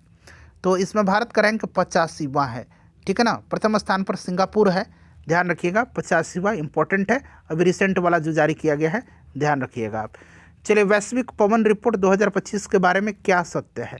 इसमें से पूछा गया है कि क्या इसमें से सत्य दिया गया है। तो देखिए 2024 में कुल 117 गीगावाट नई पवन ऊर्जा क्षमता जोड़ी गई। यहाँ पर बिल्कुल जो है आपका यहाँ पर सत्य दिया गया है, ठीक है ना। ग्लोबल विंड एनर्जी काउंसिल के द्वारा ग्लोबल विंड रिपोर्ट 2025, ग्लोबल पवन रिपोर्ट 2025 जारी किया गया है। और इस रिपोर्ट के अनुसार 2024 में वैश्विक स्तर पर 117 गीगावाट नई पवन ऊर्जा क्षमता शामिल हुई है। और इस संबंध में बात करते हैं तो चाइना प्रथम स्थान पर है और भारत का स्थान जबकि इसमें चौथा है, ठीक है ना। भारत का स्थान तीसरा गलत दिया गया, भारत चौथे नंबर पर है और शीर्ष पर चाइना है। तो ये भी आपका गलत हो गया, ऑप्शन ए राइट आंसर हो जाएगा। चलिएगा कि मत्स्य 6000 क्या है? मत्स्य 6000 एक तरह का पनडुब्बी है, भारत की एक मानवयुक्त पनडुब्बी है, ठीक है ना, इसको आप ध्यान रखिएगा। चलिए उसके बाद देखिए अगला प्रश्न है हमारा, तो ये पनडुब्बी हो जाएगा। उसके बाद देखिए 68 नंबर क्वेश्चन क्या कह रहा है कि डेजर्ट फ्लैग के 10वें संस्करण का आयोजन कहाँ किया गया? डेजर्ट फ्लैग एक सैन्य अभ्यास है और यह अभ्यास भारत और संयुक्त अरब अमीरात के बीच आयोजित किया गया है और इसका आयोजन UAE में हुआ है। तो यहाँ पर UAE राइट आंसर हो जाएगा। चलिए IPL 2025 में ऑरेंज कैप किसने जीता है? तो ऑरेंज कैप साई सुदर्शन ने जीता है, ठीक है ना, साई सुदर्शन ने जीता है। गुजरात टाइटन के हैं साई सुदर्शन, इन्होंने जीता है और ऑरेंज कप सबसे ज़्यादा रन बनाने वाले खिलाड़ी को दिया जाता है, ठीक है।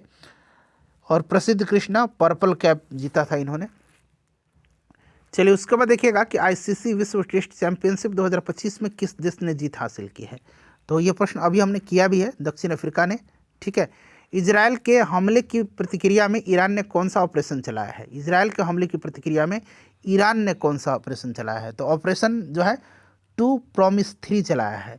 तो यहाँ पर ऑपरेशन ट्रू प्रॉमिस, ठीक है, इसको आप याद रखिए। इजराइल ने ऑपरेशन राइजिंग लायन चलाया था, ईरान के परमाणु और सैन्य स्थलों पर हवाई हमले करा था और उसके विरुद्ध जो है ईरान ने ऑपरेशन ट्रू प्रॉमिस चला दिया। देखिए वर्तमान में रेलवे सुरक्षा बल के महानिदेशक कौन है बताइए? तो फ्रेंड्स कौन है अभी वर्तमान में? तो अभी वर्तमान में जो है ना सोनाली मिश्रा है, इंपॉर्टेंट है, ध्यान रखिएगा, सोनाली मिश्रा है, काफ़ी इंपॉर्टेंट है, ठीक है। चलिए, और जो आरपीएफ है ना, आरपीएफ जो रेलवे प्रोटेक्शन फोर्स है, उसके गठन के बाद पहली बार किसी महिला को यह पद सौंपा गया है।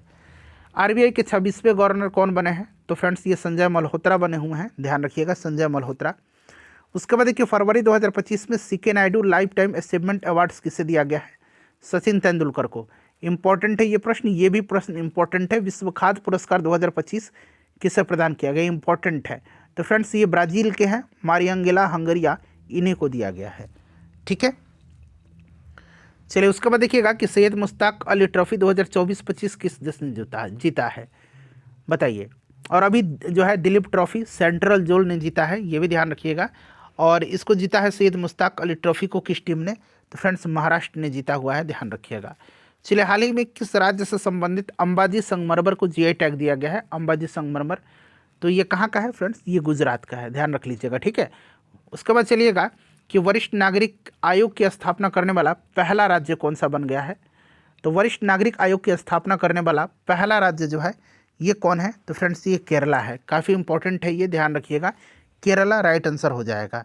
ठीक है, और देश में अनुसूचित जाति वर्गीकरण लागू करने वाला पहला राज्य तेलंगाना बना है। अंतर्राष्ट्रीय योग दिवस के अवसर पर योग नीति लागू करने वाला पहला राज्य उत्तराखंड है। ये सभी पॉइंट ध्यान रखिएगा। 34वां व्यास सम्मान 2024 किस कृति को दिया गया है? तो 34वां व्यास सम्मान जो है ये दिया गया है किसको? तो सूर्यबाला को दिया गया है। कौन सी कृति के लिए? तो कौन देश को वासी बेनू की डायरी के लिए। कौन देश को वासी बेनू की डायरी के लिए। ठीक है, उसके बाद देखिएगा कि वर्तमान में कुल शास्त्रीय भाषाओं की संख्या कितनी है? तो वर्तमान में जो है शास्त्रीय भाषाओं की संख्या अब 11 हो गई है। 5 शास्त्रीय जो भाषाएं जोड़े गए हैं, आपको याद होगा, मराठी, पाली, प्राकृत, असमिया और बंगाली। अब संख्या हो गई है 11। चलिए उसके बाद हम लोग अब नेक्स्ट क्वेश्चन कर लेंगे। देखिए 81 नंबर क्वेश्चन। हाँ, अब देखिए 81 से जो है मैथ स्टार्ट हो गया है, यानी कि इसमें का करंट अफेयर्स अब कंप्लीट हो गया। आइए अगले सेट में। चलिए अब यहाँ से देखिए 49 से इस सेट में करंट अफेयर स्टार्ट हो रहा है। राष्ट्रीय विधिक सेवा प्राधिकरण, जिसको कि हम लोग बोलते हैं नालसा, NALSA, ठीक है ना, नालसा का कार्यकारी अध्यक्ष किसे नियुक्त किया गया है? तो देखिए अगर विधिक सेवा प्राधिकरण की बात करते हैं तो इसकी स्थापना 1995 में हुआ था। ठीक है ना, नालसा का गठन 1995 में हुआ था। और देखिए फ्रेंड्स इसमें से बात करते हैं कि कार्यकारी अध्यक्ष कौन है? तो जस्टिस विक्रमनाथ हैं। तो न्यायाधीश विक्रमनाथ राइट आंसर हो जाएगा। नाटो यानी कि नॉर्थ अटलांटिक ट्रीटी ऑर्गेनाइजेशन का 32वां सदस्य देश कौन बना है? नाटो की बात करते हैं तो स्थापना इसका 1949 में हुआ था। हेडक्वार्टर इसका ब्रुसेल्स में है। कहाँ पर है? ब्रुसेल्स में है। और वर्तमान में इसके महासचिव मार्क रूटे हैं। मार्क रूटे, ठीक है ना, मार्क रूटे याद रखिएगा, यह भी नाटो के महासचिव हैं वर्तमान में। और 32वां जो है इसका मेंबर कंट्री स्वीडन बना है। चलिए दुनिया का पहला लकड़ी का उपग्रह किस देश ने जो है विकसित किया है? काफ़ी सुर्खियों में रहा है ये, ध्यान रखिएगा, ये जापान ने किया हुआ है। क्लियर। उसके बाद देखिएगा कि वाई भारत मैटर्स पुस्तक के लेखक कौन है? तो अभी मैंने बताया है S जयशंकर हैं इसके लेखक। और mother Mary comes to me मैंने बताया था, याद रखिएगा किसकी है? आप लोग मुझे कमेंट करके बताइए। अभी मैंने बताया mother Mary comes to me. चलिए 2024 का व्हिटली गोल्ड पुरस्कार किसे दिया गया? VVI क्वेश्चन है, तो ये पूर्णिमा देवी बर्मन को दिया गया है। ध्यान रखिएगा, काफ़ी इंपॉर्टेंट है, पूर्णिमा देवी बर्मन को दिया गया है। ठीक है ना, काफ़ी इंपॉर्टेंट है। क्लियर। और 2022 में संयुक्त राष्ट्र का सर्वोच्च पर्यावरण पुरस्कार है champions of the earth award भी इनको दिया गया है। ठीक है, चलिए व्हिटली गोल्ड पुरस्कार है ये। उसके बाद देखिए Dada Saheb Phalke international film festival awards 2024 में बेस्ट एक्टर का अवार्ड किसे मिला है? तो बेस्ट एक्टर का अवार्ड जो है ये किसको दिया गया है? शाहरुख खान को दिया गया है। शाहरुख खान को जवान मूवी के लिए। ठीक है ना। और बेस्ट अभिनेत्री पूछेगा, सर्वश्रेष्ठ अभिनेत्री, तो रानी मुखर्जी को दिया गया है। तो यहाँ पर देखिए शाहरुख खान का राइट आंसर हो जाएगा। उसके बाद देखिए सभी महाद्वीपों की 7 सबसे ऊंची चोटी पर चढ़ने वाली दुनिया की सबसे कम उम्र की महिला कौन बनी है? काफ़ी इंपॉर्टेंट क्वेश्चन है फ्रेंड्स, ये VVI है। ये महाराष्ट्र की हैं काम्या कार्तिकेन। इंपॉर्टेंट है, ध्यान रखिएगा आप। ठीक है ना, 7 महाद्वीपों की 7 सबसे ऊंची चोटी पर, 7 समिट। ठीक है ना, ध्यान रखिएगा। उसके बाद देखिए भारत के नए मुख्य न्यायाधीश कौन बने हुए हैं? काफ़ी इंपॉर्टेंट है, भारत के नए मुख्य न्यायाधीश और इनका क्रम भी आप याद रखिएगा। बताइए, ये आपके 53वें मुख्य न्यायाधीश हैं। इनका नाम है सूर्यकांत, जस्टिस सूर्यकांत हैं भारत के नए मुख्य न्यायाधीश। ठीक है, इससे पहले BR गवई थे। चलिए, उसके बाद देखिएगा कि ICC महिला क्रिकेट विश्व कप 2025 का आयोजन कहाँ किया गया। इसका आयोजन किया गया था कहाँ पर, तो संयुक्त रूप से भारत और श्रीलंका में हुआ था, और इसमें विनर अपना प्यारा भारत रहा है, ध्यान रखिएगा। ठीक है, चलिए उसके बाद देखिएगा कि दोहा डायमंड लीग में नीरज चोपड़ा ने अपना सर्वोच्च थ्रो कितने मीटर दूरी का किया है। इस तरह से प्रश्न पूछा गया है। अभी बिहार दरोगा का जो ESI का पेपर हुआ था उसमें पूछा गया था, एग्जैक्ट इसी तरह का आंकड़ा देकर के पूछा गया था। तो याद रखिएगा, दोहा डायमंड लीग में इन्होंने जो है 90.23 मीटर, ठीक है ना, दोहा डायमंड लीग में, याद रखिएगा आप। ठीक है, चलिए उसके बाद देखिएगा कि भारत और उसके लक्ष्य के बारे में कौन सा यहाँ पर सत्य दिया गया है। तो नेट जीरो यानी कि शून्य कार्बन इमिशन का लक्ष्य कब तक है, तो 2070 तक। चंद्रमा पर जो है मानव भेजने का लक्ष्य 2040 तक। भारत को विकसित राष्ट्र 2047 तक बनाने का लक्ष्य है। तो इनमें से सभी आपका सही दिया गया है। चलिए उसके बाद देखिएगा कि 60 नंबर है कि निम्नलिखित सूचकांक में असत्य कौन सा है, यानी कि गलत इसमें से कौन सा है। तो देखिए, वैश्विक शांति सूचकांक में भारत का स्थान 115वां है, बिल्कुल सही है। ग्लोबल जेंडर गैप इंडेक्स में भारत का स्थान 131वां है, और वैश्विक ऊर्जा संक्रमण सूचकांक में 71वां है। सारा सही है। तो असत्य कौन सा है, तो कोई भी नहीं। चलिए, ग्रामीण क्रिकेट लीग शुरू करने वाला पहला राज्य कौन बना है, तो अपना बिहार राज्य बना हुआ है, ध्यान रखिएगा। बिहार करेक्ट आंसर हो जाएगा। 100 ATP खिताब जीतने वाले खिलाड़ी का नाम बताएं, बताइए। तो इनका नाम क्या है, तो 100 ATP ने जो है इनमें से नोवाक जोकोविच ने जीता है, राफेल नडाल ने भी जीता और जिमी कॉनर्स ने भी जीता है। तो 100 हो जाएंगे। और तीसरे खिलाड़ी अभी बने हैं कौन, नोवाक जोकोविच, जिमी कॉनर्स और राफेल नडाल के बाद नोवाक जोकोविच बने हैं। तो इनमें से सभी हो जाएगा। उसके बाद देखिए, भारत का पहला जियो साइंस म्यूजियम कहाँ स्थापित हुआ है। पहला जियो साइंस म्यूजियम, तो फ्रेंड्स ये आपका ग्वालियर में, ठीक है ना, मध्य प्रदेश के ग्वालियर में स्थापित किया गया है। भारत का पहला संविधान संग्रहालय हरियाणा के सोनीपत में स्थापित किया गया है। इससे भी आप ध्यान रखिएगा। ठीक है ना। चला, अगला प्रश्न देखिएगा कि ग्रीन स्टील टैक्सोनॉमी जारी कर ग्रीन स्टील को परिभाषित करने वाला पहला देश कौन है। तो ये पहला देश प्यारा भारत अपना बना हुआ है। तो यहाँ पर भारत राइट आंसर हो जाएगा। उसके बाद चलिएगा कि 100% इलेक्ट्रिक वाहन अपनाने वाला पहला देश कौन बना हुआ है। तो 100% जो है इलेक्ट्रिक वाहन अपनाने वाला नॉर्वे बन गया है। नॉर्वे पूरी तरह से इलेक्ट्रिक वाहन अपनाने वाला विश्व का पहला देश बनने की राह पर है। ठीक है ना। तो नॉर्वे यहाँ तो ऑप्शन में नहीं दिया गया, इनमें से कोई नहीं। उसके बाद देखिएगा इटली ने किस टीम को हरा करके अपना चौथा डेविस कप खिताब जीता है, बताइए। तो फ्रेंड्स स्पेन को हरा करके, ठीक है ना, स्पेन को हरा करके डेविस कप टाइटल जीता है। किसने, इटली ने, ध्यान रखिएगा आप। ठीक है, चलिए उसके बाद देखिएगा कि विश्व शतरंज चैंपियनशिप 2024 में किसे हार का सामना करना पड़ा है। तो इनका नाम है डिंग लैरन, ठीक है ना, डिंग लैरन। फीडे विश्व शतरंज चैंपियनशिप 2024 में सिंगापुर में आयोजित किया गया था, जिसमें भारत के डी गुकेश ने डिंग लैरन, ये चाइना के हैं, इनको हरा करके सबसे कम उम्र का विश्व चैंपियन बने हैं। चलिए, राष्ट्रीय महिला आयोग की वर्तमान अध्यक्ष, तो ये विजया रहटाकर हैं, ठीक है ना, विजया रहटाकर, याद रखिएगा आप इनका नाम, विजया किशोर रहटाकर, याद रखिएगा। ठीक है, चलिए उसके बाद विश्व पृथ्वी दिवस पूछा गया है कि कब मनाया जाता है। तो विश्व पृथ्वी दिवस 22 अप्रैल के दिन मनाया जाता है। तो इसमें का करंट अफेयर कंप्लीट हो गया इस सेट का। चलिए आते हैं अब हम लोग अगले सेट पर। चलिए यहाँ पर देखिएगा 66 से जो है करंट का क्वेश्चन स्टार्ट हो रहा है कि नासा द्वारा चंद्रमा पर परमाणु रिएक्टर स्थापित करने का लक्ष्य कब तक रखा गया है। तो फ्रेंड्स देखिए, नासा के द्वारा चंद्रमा पर परमाणु रिएक्टर स्थापित करने का लक्ष्य 2030 तक रखा गया है। नेक्स्ट है कि प्रोबा 3 मिशन को किसके द्वारा प्रक्षेपित किया गया है। प्रोबा 3 मिशन को जो है इसरो ने PSLV C-59 से जो है प्रक्षेपित किया है, PSLV C-59 से, ध्यान रखिएगा। और सतीश धवन अंतरिक्ष केंद्र से श्रीहरिकोटा से इसको लॉन्च किया गया। चलिए उसके बाद देखिएगा कि भारत में वनावरण की स्थिति के अनुसार कौन सा कथन सत्य नहीं है। यहाँ पर सत्य नहीं पूछा गया है। ठीक है, तो देखिएगा कि इनमें से जो है सारे के सारे कथन सत्य हैं। क्षेत्रफल के अनुसार सर्वाधिक वनावरण मध्य प्रदेश का है, सबसे कम वनावरण क्षेत्रफल के अनुसार हरियाणा का है, प्रतिशत के अनुसार सर्वाधिक वनावरण मिजोरम का है। तो ये तीनों सत्य हैं और पूछा गया कि सत्य नहीं है, तो इनमें से कोई नहीं। ठीक है, चलिए उसके बाद देखिएगा कि निम्न में से कौन सा देश प्रोजेक्ट चीता के तहत भारत को 8 चीता सौंप रहा है। तो ये देश कौन सा है, ये बोत्सवाना है। बोत्सवाना ध्यान रखिएगा, ठीक है ना। बोत्सवाना, नामीबिया, दक्षिण अफ्रीका के बाद जो है भारत को चीता सौंपने वाला दुनिया का तीसरा देश बन गया है। तो ये भी आप ध्यान रखिएगा। उसके बाद देखिए जनवरी 2024 में जारी आंकड़ों के अनुसार भारत में हिम तेंदुओं की संख्या कितनी है। तो देखिए हिम तेंदुओं की संख्या अगर बात करते हैं तो टोटल 718 है और सबसे ज़्यादा जो है लद्दाख में हिम तेंदुआ है 477, सबसे ज़्यादा लद्दाख में है 477। उसके बाद देखिएगा कि हिस्ट्री डेट इंडिया इग्नोर्ड पुस्तक के लेखक कौन है। हिस्ट्री डेट इंडिया इग्नोर्ड पुस्तक को लिखा किसने है, तो फ्रेंड्स इसको लिखा है प्रेम प्रकाश ने। प्रेम प्रकाश ने लिखा है, याद रखिएगा प्रेम प्रकाश ने, ठीक है, इंपॉर्टेंट है, प्रेम प्रकाश ने लिखा है।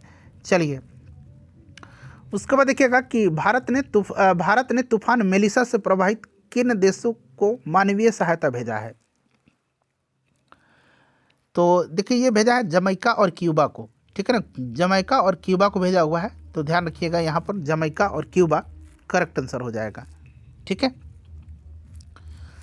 चलिए उसके बाद देख लीजिएगा 73 नंबर क्वेश्चन यहाँ पर है कि बिहार विधानसभा चुनाव 2025 में कितने महिला प्रत्याशियों ने जीत दर्ज किया है। ये प्रश्न इंपॉर्टेंट बन सकता है आपके एग्जाम के लिए।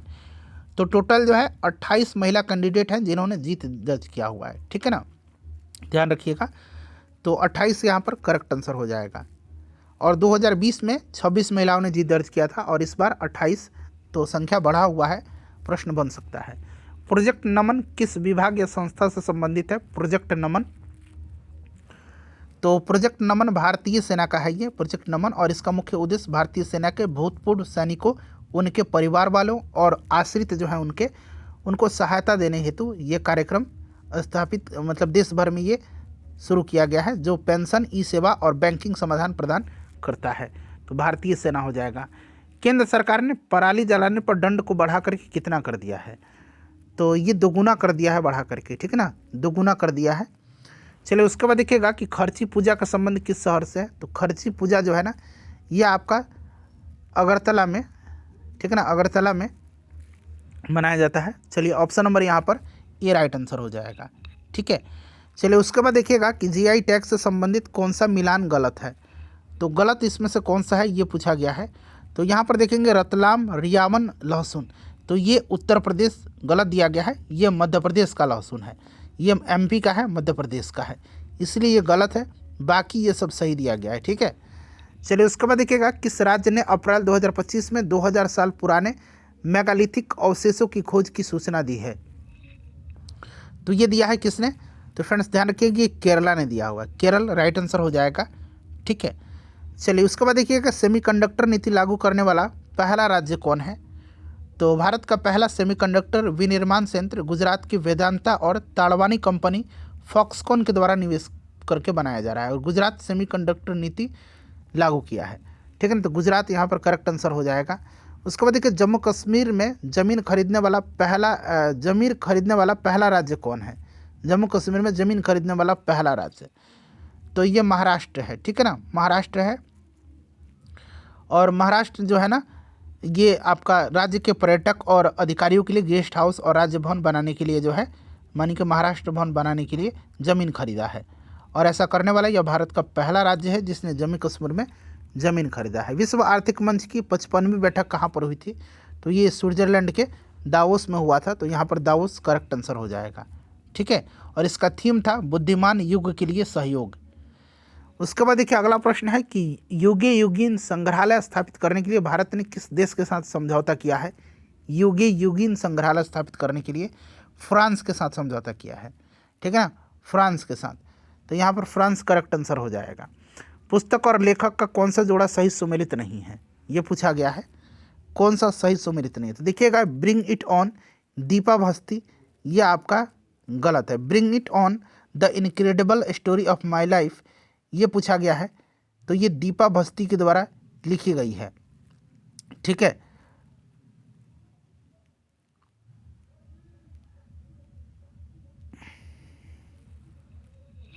तो सही नहीं पूछा गया है ना यहाँ पर, दीपा भस्ती नहीं, सॉरी दीपा मलिक होगा ना, मैं भी कंफ्यूज हो गया था। दीपा मलिक दीपा मलिक के द्वारा लिखी गई, दीपा भस्ती के द्वारा नहीं, इसीलिए ये आपका सही नहीं है। The one cricket my life ये शिखर धवन की है, याद रखिएगा। I have the streets R Ashwin की है। सर्किल ऑफ लाइफ ये सुधा मूर्ति की है, ठीक है। चलिए उसके बाद देखिएगा यहाँ पर कि अभ्यास और संबंधित देश का मिलान कौन सा सही नहीं है। कौन सा मिलान यहाँ पर पूछा गया है कि सही नहीं है। तो यहाँ पर आप देखेंगे सिम्बेक्स जो है ये सिंगापुर नेपाल का नहीं है। सिम्बेक्स जो है ना, सिम्बेक्स ये सिंगापुर भारत का है। बाकी सब आपका सुमेलित दिया गया है, ठीक है ना। चलिए सूरीनाम की पहली महिला राष्ट्रपति कौन है, ये पूछा गया है कौन बनी है। तो ये जेनिफर साइमंस बनी है। याद रखिएगा दक्षिण अमेरिकी देश है सूरीनाम, इंपॉर्टेंट है, ध्यान रखिएगा, ठीक है ना, जेनिफर साइमंस। चलिए अभी सेट का भी करंट अफेयर हो गया, हम लोग 7 सेट का करंट अफेयर कर लिए हैं। चलिए आइए 8वें सेट पर। अब देखिए यहाँ से सेट नंबर 8 स्टार्ट हो रहा है और पहला ही प्रश्न यहाँ से करंट अफेयर का है। देखिएगा उल्लास नवभारत साक्षरता कार्यक्रम के तहत पूर्ण साक्षर बनने वाले राज्यों का सही क्रम क्या है, बताइए। तो यहाँ पर बात करते हैं तो इसमें से आपका हो जाएगा ऑप्शन सी मिजोरम, गोवा, त्रिपुरा और हिमाचल प्रदेश का भी नाम आप याद रखिएगा, ठीक है ना, ध्यान रखिएगा। पूर्ण साक्षरता हासिल मिजोरम, दूसरा गोवा, त्रिपुरा और आप हिमाचल प्रदेश का भी नाम याद रखिएगा, ठीक है। चलिए उसके बाद नेक्स्ट क्वेश्चन है हमारा कि गूगल ने अपना पहला सुरक्षा इंजीनियरिंग केंद्र कहाँ स्थापित किया है। तो फ्रेंड्स ये किया है हैदराबाद में, ठीक है ना, हैदराबाद में किया है, ध्यान रखिएगा। और यह एशिया प्रशांत क्षेत्र में पहला और पूरी दुनिया का चौथा है, ठीक है। चलो उसके बाद देखिएगा कि NBFC लाइसेंस प्राप्त करने वाली भारत की पहली ई-कॉमर्स कंपनी कौन बनी है। तो फ्रेंड्स ये फ्लिपकार्ट बन गई है, ठीक है ना, फ्लिपकार्ट राइट आंसर हो जाएगा यहाँ पर। अच्छा भारत में देखिएगा कि PDS को डिजिटल बनाने के लिए कौन सा ऐप लॉन्च किया गया है। तो यहाँ से सभी ऐप हो जाएगा इसका, डिपो दर्पण, अन्न सहायता, अन्न मित्र, ऑप्शन डी करेक्ट आंसर हो जाएगा, ठीक है ना, इसको आप ध्यान रखिएगा। चलिए बिहार में देखिएगा कि GSDP में सबसे अधिक योगदान किसका रहा है। तो सबसे ज़्यादा योगदान जो है सेवा का रहा है। तो यहाँ पर option number B correct answer हो जाएगा, ठीक है ना। आर्थिक सर्वेक्षण 2023-24 के अनुसार बिहार में GSDP में सबसे अधिक हिस्सेदारी तृतीय क्षेत्र अर्थात सेवा क्षेत्र का रहा है, जो कि लगभग 58.6% रहा है। चलिए उसके बाद देखिएगा कि निम्न में रक्षा मंत्रालय द्वारा कौन सी पत्रिका का संपादन किया गया है। रक्षा मंत्रालय के द्वारा कौन सी पत्रिका का संपादन किया गया है। तो ये पत्रिका है संवाद, ठीक है ना, संवाद का जो है हिंदी पत्रिका संवाद का संपादन शुरू किया है, ठीक है। चलिए उसके बाद देख लीजिएगा कि खेलो इंडिया वाटर स्पोर्ट्स फेस्टिवल 2025 कहाँ आयोजित किया गया। तो फ्रेंड्स ये किया गया आपका श्रीनगर में। ये पहला खेलो इंडिया वाटर स्पोर्ट्स फेस्टिवल था जो कि डल झील में आयोजित किया गया है, ठीक है, ध्यान रखिएगा। तो श्रीनगर में, डल झील में। चलिए गोवा के किस प्रतिबंधित खेल को पुनः वैध करने की मांग हो रही है। तो ये कौन सा खेल है जो प्रतिबंधित है और फिर से इसको जो है वैलिड करने की मांग हो रही है। तो ये आपका धीरियों बुल फाइटिंग है, ठीक है ना, धीरियों बुल फाइटिंग पूछा जाएगा कहाँ का है, तो गोवा का, ध्यान रखिएगा आप, ठीक है। चलिए हाल ही में देखिए किस स्थान पर भारतीय वायुसेना ने देखिए न्योमा एयरबेस का उद्घाटन किया है, किस जगह पर। तो फ्रेंड्स ये किया है लद्दाख में, लद्दाख में किया हुआ है, ठीक है ना। तो लद्दाख करेक्ट आंसर हो जाएगा, ऑप्शन बी। देखिएगा कि नारी अदालत पहल किस राज्य सरकार के द्वारा शुरू किया गया है। नारी अदालत पहल, तो इसकी शुरुआत सिक्किम के मुख्यमंत्री प्रेम सिंह तमांग के द्वारा महिलाओं पर केंद्रित मामलों को सुलझाने एवं छोटे मोटे विवादों को निपटारा हेतु किया गया है, सिक्किम हो जाएगा। चलिए उसके बाद देखिएगा नेक्स्ट क्वेश्चन है कि भारत का पहला सतत विमानन ई संयंत्र कहाँ स्थापित किया जा रहा है। तो फ्रेंड्स ये किया जा रहा है पानीपत में। कहाँ पर, पानीपत में किया जा रहा है, ठीक है, पानीपत में। चलिए आकाश तीर क्या है, आकाश तीर। तो आकाश तीर जो है ये AI आधारित ऑटोमेटिक एयर डिफेंस प्रणाली है, ठीक है ना। तो इसको आप ध्यान रखिएगा, ऑप्शन नंबर यहाँ पर डी हो जाएगा। उसके बाद देखिए वेब्स शिखर सम्मेलन 2025 के बारे में क्या सही है। वेब्स शिखर सम्मेलन जो था world audio visual and entertainment summit, world audio visual and entertainment summit, इसका आयोजन हुआ था मुंबई में, पहला संस्करण था और इसका आयोजन मुंबई के जियो वर्ल्ड कन्वेंशन सेंटर में किया गया था, ठीक है। 4 स्तंभ पर यह शिखर आधारित है। तो टोटल यहाँ पर ऑप्शन डी राइट आंसर हो जाएगा, उपरोक्त सभी, ठीक है, सभी सही हैं। ये इंपॉर्टेंट है, आयोजन इसका मुंबई में हुआ था। चलिए उसके बाद देखिए बिहार विधानसभा चुनाव 2025 में चुनाव आयोग के द्वारा जो है किस मोबाइल ऐप का प्रयोग किया गया, तो इसका नाम है ईसी नेट, ठीक है ना, ECINET, ठीक है ना, ध्यान रखिएगा आप, इसी को का जो है प्रयोग किया गया है। चलिए लद्दाख की आधिकारिक भाषा का दर्जा किसे प्राप्त नहीं है, नहीं पूछा गया है, तो डोगरी को नहीं है, डोगरी को नहीं है। बाकी अगर बात करते हैं तो लद्दाख आधिकारिक भाषा विनियम के तहत 5 भाषाओं को मान्यता दी गई है, अंग्रेजी, हिंदी, उर्दू, भोटी और पुर्गी, ठीक है ना, पुर्गी और भोटी भी याद रखिएगा, ठीक है ना, भोटी और अंग्रेजी, हिंदी, उर्दू भी ध्यान रखिएगा। चलिए उसके बाद देखिएगा कि विश्व बैंक द्वारा जारी रिपोर्ट के अनुसार 2022-23 में भारत जो है, भारत में अत्यधिक गरीबी दर कितना प्रतिशत है, तो फ्रेंड्स ये आपका है कितना प्रतिशत, तो 5.3% है, ठीक है ना, 5.3%, ध्यान रखिएगा। चलिए उसके बाद देखिएगा कि भारत की राष्ट्रपति द्रौपदी मुर्मू की एडीसी नियुक्त होने वाली पहली महिला अधिकारी कौन बनी है, काफ़ी इंपॉर्टेंट है, इनका नाम है यशस्वी सोलंकी, ठीक है ना, यशस्वी सोलंकी। संयुक्त राष्ट्र महासभा ने वर्ष 2026 को कौन सा वर्ष घोषित किया है, VVI ये भी है, अंतर्राष्ट्रीय महिला किसान वर्ष, अंतर्राष्ट्रीय महिला किसान वर्ष घोषित किया हुआ है, ध्यान रखिएगा आप, ठीक है ना, 2026 को अंतर्राष्ट्रीय महिला किसान वर्ष और अंतर्राष्ट्रीय चारागाह एवं भूमि चरवाहा वर्ष, ये भी ध्यान रखिएगा, इसको घोषित किया हुआ है, ठीक है ना। और 2025 को अंतर्राष्ट्रीय सहकारिता वर्ष, क्वांटम विज्ञान और प्रौद्योगिकी का अंतर्राष्ट्रीय वर्ष और अंतर्राष्ट्रीय ग्लेशियर संरक्षण वर्ष, ये 3 नाम याद रखिएगा। 2025 को अंतर्राष्ट्रीय सहकारिता वर्ष, क्वांटम विज्ञान और प्रौद्योगिकी का अंतर्राष्ट्रीय वर्ष और अंतर्राष्ट्रीय ग्लेशियर संरक्षण वर्ष घोषित किया था। और 2026 को 2 नाम याद रखना है, अंतर्राष्ट्रीय महिला किसान वर्ष और अंतर्राष्ट्रीय चारागाह एवं भूमि चरवाहा वर्ष। उसके बाद देखिए EI एक्शन समिट 2025 की मेजबानी जो है कौन सा शहर किया है, तो इसका आयोजन पेरिस में हुआ था। चलिए तो यहाँ पर पेरिस राइट आंसर हो जाएगा और भारत और फ्रांस ने इसकी अध्यक्षता मिलकर के किया था। चलिए क्वेश्चन नंबर यहाँ पर देखिएगा 20 है कि राजकोषीय स्वास्थ्य सूचकांक 2025 में कौन सा राज्य शीर्ष पर है, बताइए, तो ये ओडिशा है इसमें शीर्ष पर, ठीक है ना, इसका स्कोर है 67.8, ठीक है ना, प्रथम स्थान पर ओडिशा है, दूसरा स्थान पर छत्तीसगढ़ है, तीसरा स्थान पर गोवा है। चलिए तो इसमें का करंट अफेयर हो गया। चलिए उसके बाद अब सेट नंबर हम लोग 9 का कर लेते हैं। अब देखिए यहाँ पर सेट नंबर 9 आ गया और सेट नंबर 9 का क्वेश्चन नंबर 9 से जो है करंट स्टार्ट हो रहा है। देखिए भारतीय महिला क्रिकेट टीम ने किस देश को हरा करके फाइनल में प्रवेश किया था, तो फाइनल ऑलरेडी भारत जीत चुका है, मैंने आपको बताया था, और ऑस्ट्रेलिया को हरा करके भारत ने फाइनल में प्रवेश किया हुआ था, ठीक है। और फाइनल में भारतीय टीम दक्षिण अफ्रीका को हरा करके चैंपियन बनी थी, तो यहाँ पर ऑस्ट्रेलिया हो जाएगा।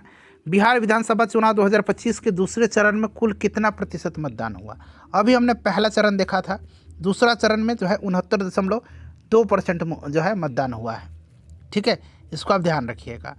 चलिए उसके बाद देख लीजिएगा कि हाल ही में किसने बुकर पुरस्कार 2025 जीता है, तो मैंने स्टार्टिंग में ही बताया था, डेविड एसजेले ने जीता है, ठीक है ना, डेविड एसजेले ने जीता है अपनी उपन्यास फ्लैश के लिए इन्होंने जो है पुरस्कार जीता है, ठीक है।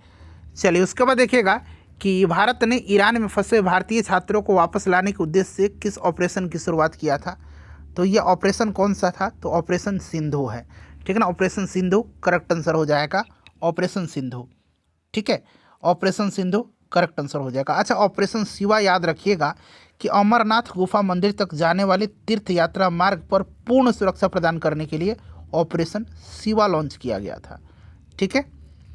चलिए उसके बाद देखिएगा कि हिंदी भाषा के लिए कविता संग्रह फिर उगना के लिए किसे साहित्य अकादमी युवा पुरस्कार 2025 से सम्मानित किया गया है, तो ये पार्वती तिर्की को किया गया है, मैंने बताया है ना, साहित्य अकादमी युवा पुरस्कार। और साहित्य अकादमी बाल पुरस्कार की बात करते हैं तो ये 1/12 के लिए सुशील शुक्ल को दिया गया है, ठीक है। उसके बाद देखिएगा नेक्स्ट क्वेश्चन है कि किस राज्य सरकार ने राज्यों में पुलिस भर्ती में पूर्व अग्निवीरों के लिए 20% आरक्षण की मंजूरी दिया हुआ है, तो ये उत्तर प्रदेश है, और उत्तर प्रदेश जो है 20% क्षैतिज आरक्षण देने वाला पहला राज्य बन गया उत्तर प्रदेश। संयुक्त राष्ट्र द्वारा जारी की गई जनसांख्यिकी रिपोर्ट के अनुसार भारत का प्रजनन दर घट करके प्रति महिला कितनी हो गई है, इंपॉर्टेंट क्वेश्चन है, तो 1.9 हो गई है, ठीक है ना, तो वहाँ पर 1.9 हो जाएगा। एशियाई एथलेटिक्स चैंपियनशिप में पुरुषों की 10,000 मीटर दौड़ में देखिएगा कि भारत की गुलवीर सिंह ने कौन सा पदक जीता है।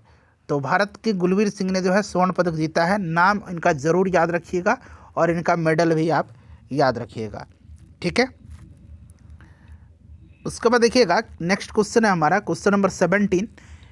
प्रश्न कह रहा है कि 2025 में इटालियन ओपन किसने जीता है। तो इटालियन ओपन 2025 जीता है कार्लोस अल्कराज ने जैनिक सिनर को हरा करके। भारत के वर्तमान मुख्य आर्थिक सलाहकार कौन है। तो इनका नाम है वी अनंत नागेश्वरन, ठीक है ना, ध्यान रखिएगा। चलिए उसके बाद देखिए अर्थशास्त्र हेतु नोबेल पुरस्कार 2025 के लिए किसे चुना गया है।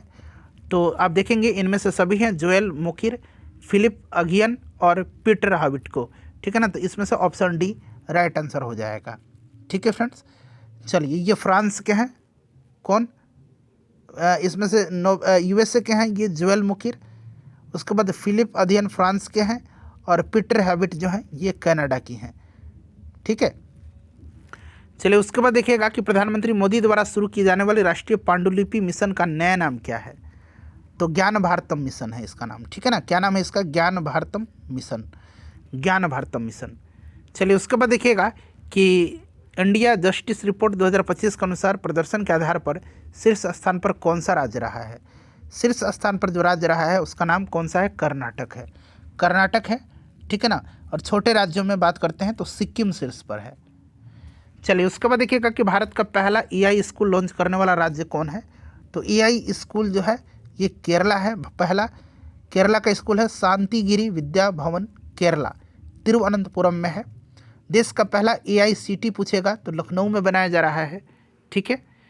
चलिए उसके बाद देखिएगा कि बिहार का पहला घड़ियाल अभ्यारण्य कहाँ बनाया जा रहा है। बिहार का पहला है घड़ियाल अभ्यारण्य, ये बनाया जा रहा है गोपालगंज में। आरबीआई के नए डिप्टी गवर्नर कौन बने हैं। तो अभी मैंने आपको बताया था, ठीक है ना, श्रीश चंद्र मुर्मू हैं। संजय मल्होत्रा आरबीआई के गवर्नर हैं। भारत के 76वें संविधान दिवस समारोह की थीम क्या है। संविधान दिवस जो है ये 26 नवंबर के दिन मनाया जाता है, 26 नवंबर के दिन, ठीक है ना। और इसका थीम क्या है, आवर कॉन्स्टिट्यूशन आवर प्राइड, यानी कि हमारा संविधान हमारा स्वाभिमान। चलिए उसके बाद देखिएगा कि राष्ट्रीय हल्दी बोर्ड के पहले अध्यक्ष कौन बने हैं। काफ़ी इंपॉर्टेंट है, इनका नाम पल्ले गंगा रेड्डी और इसका हेडक्वार्टर जो है निज़ामाबाद में है, तेलंगाना के, ठीक है ना। पल्ले गंगा रेड्डी, ध्यान रखिएगा। चर्चित उबर शिकारा की शुरुआत जो है कहाँ की गई है। तो इसका शुरुआत जम्मू कश्मीर में किया गया है, ठीक है ना। ये जल परिवहन सेवा है उबर शिकारा। श्रीनगर के डल झील में पारंपरिक शिकारा नाव की सवारी के लिए ऑनलाइन बुकिंग सेवा चालू की गई है। चलिए उसके बाद देखिए प्रोबा 3 उपग्रह को कहाँ से प्रक्षेपित किया गया है। तो अभी मैंने बताया था प्रोबा 3 को PSLV C-59 से श्रीहरिकोटा सतीश धवन से जो है इसको प्रक्षेपित किया गया था। तो यहाँ पर ऑप्शन सी हो जाएगा। चलिए उसके बाद देखिएगा, हाँ इसमें का भी करंट अफेयर हो गया। चलिए आइए अगले सेट में, एक सेट में 20 करंट अफेयर्स लगभग हैं। चलिए उसके बाद देखिएगा क्वेश्चन नंबर 61 से स्टार्ट हो रहा है इसमें कि 9वां ICC पुरुष T20 विश्व कप के संबंध में कौन सा कथन सत्य है।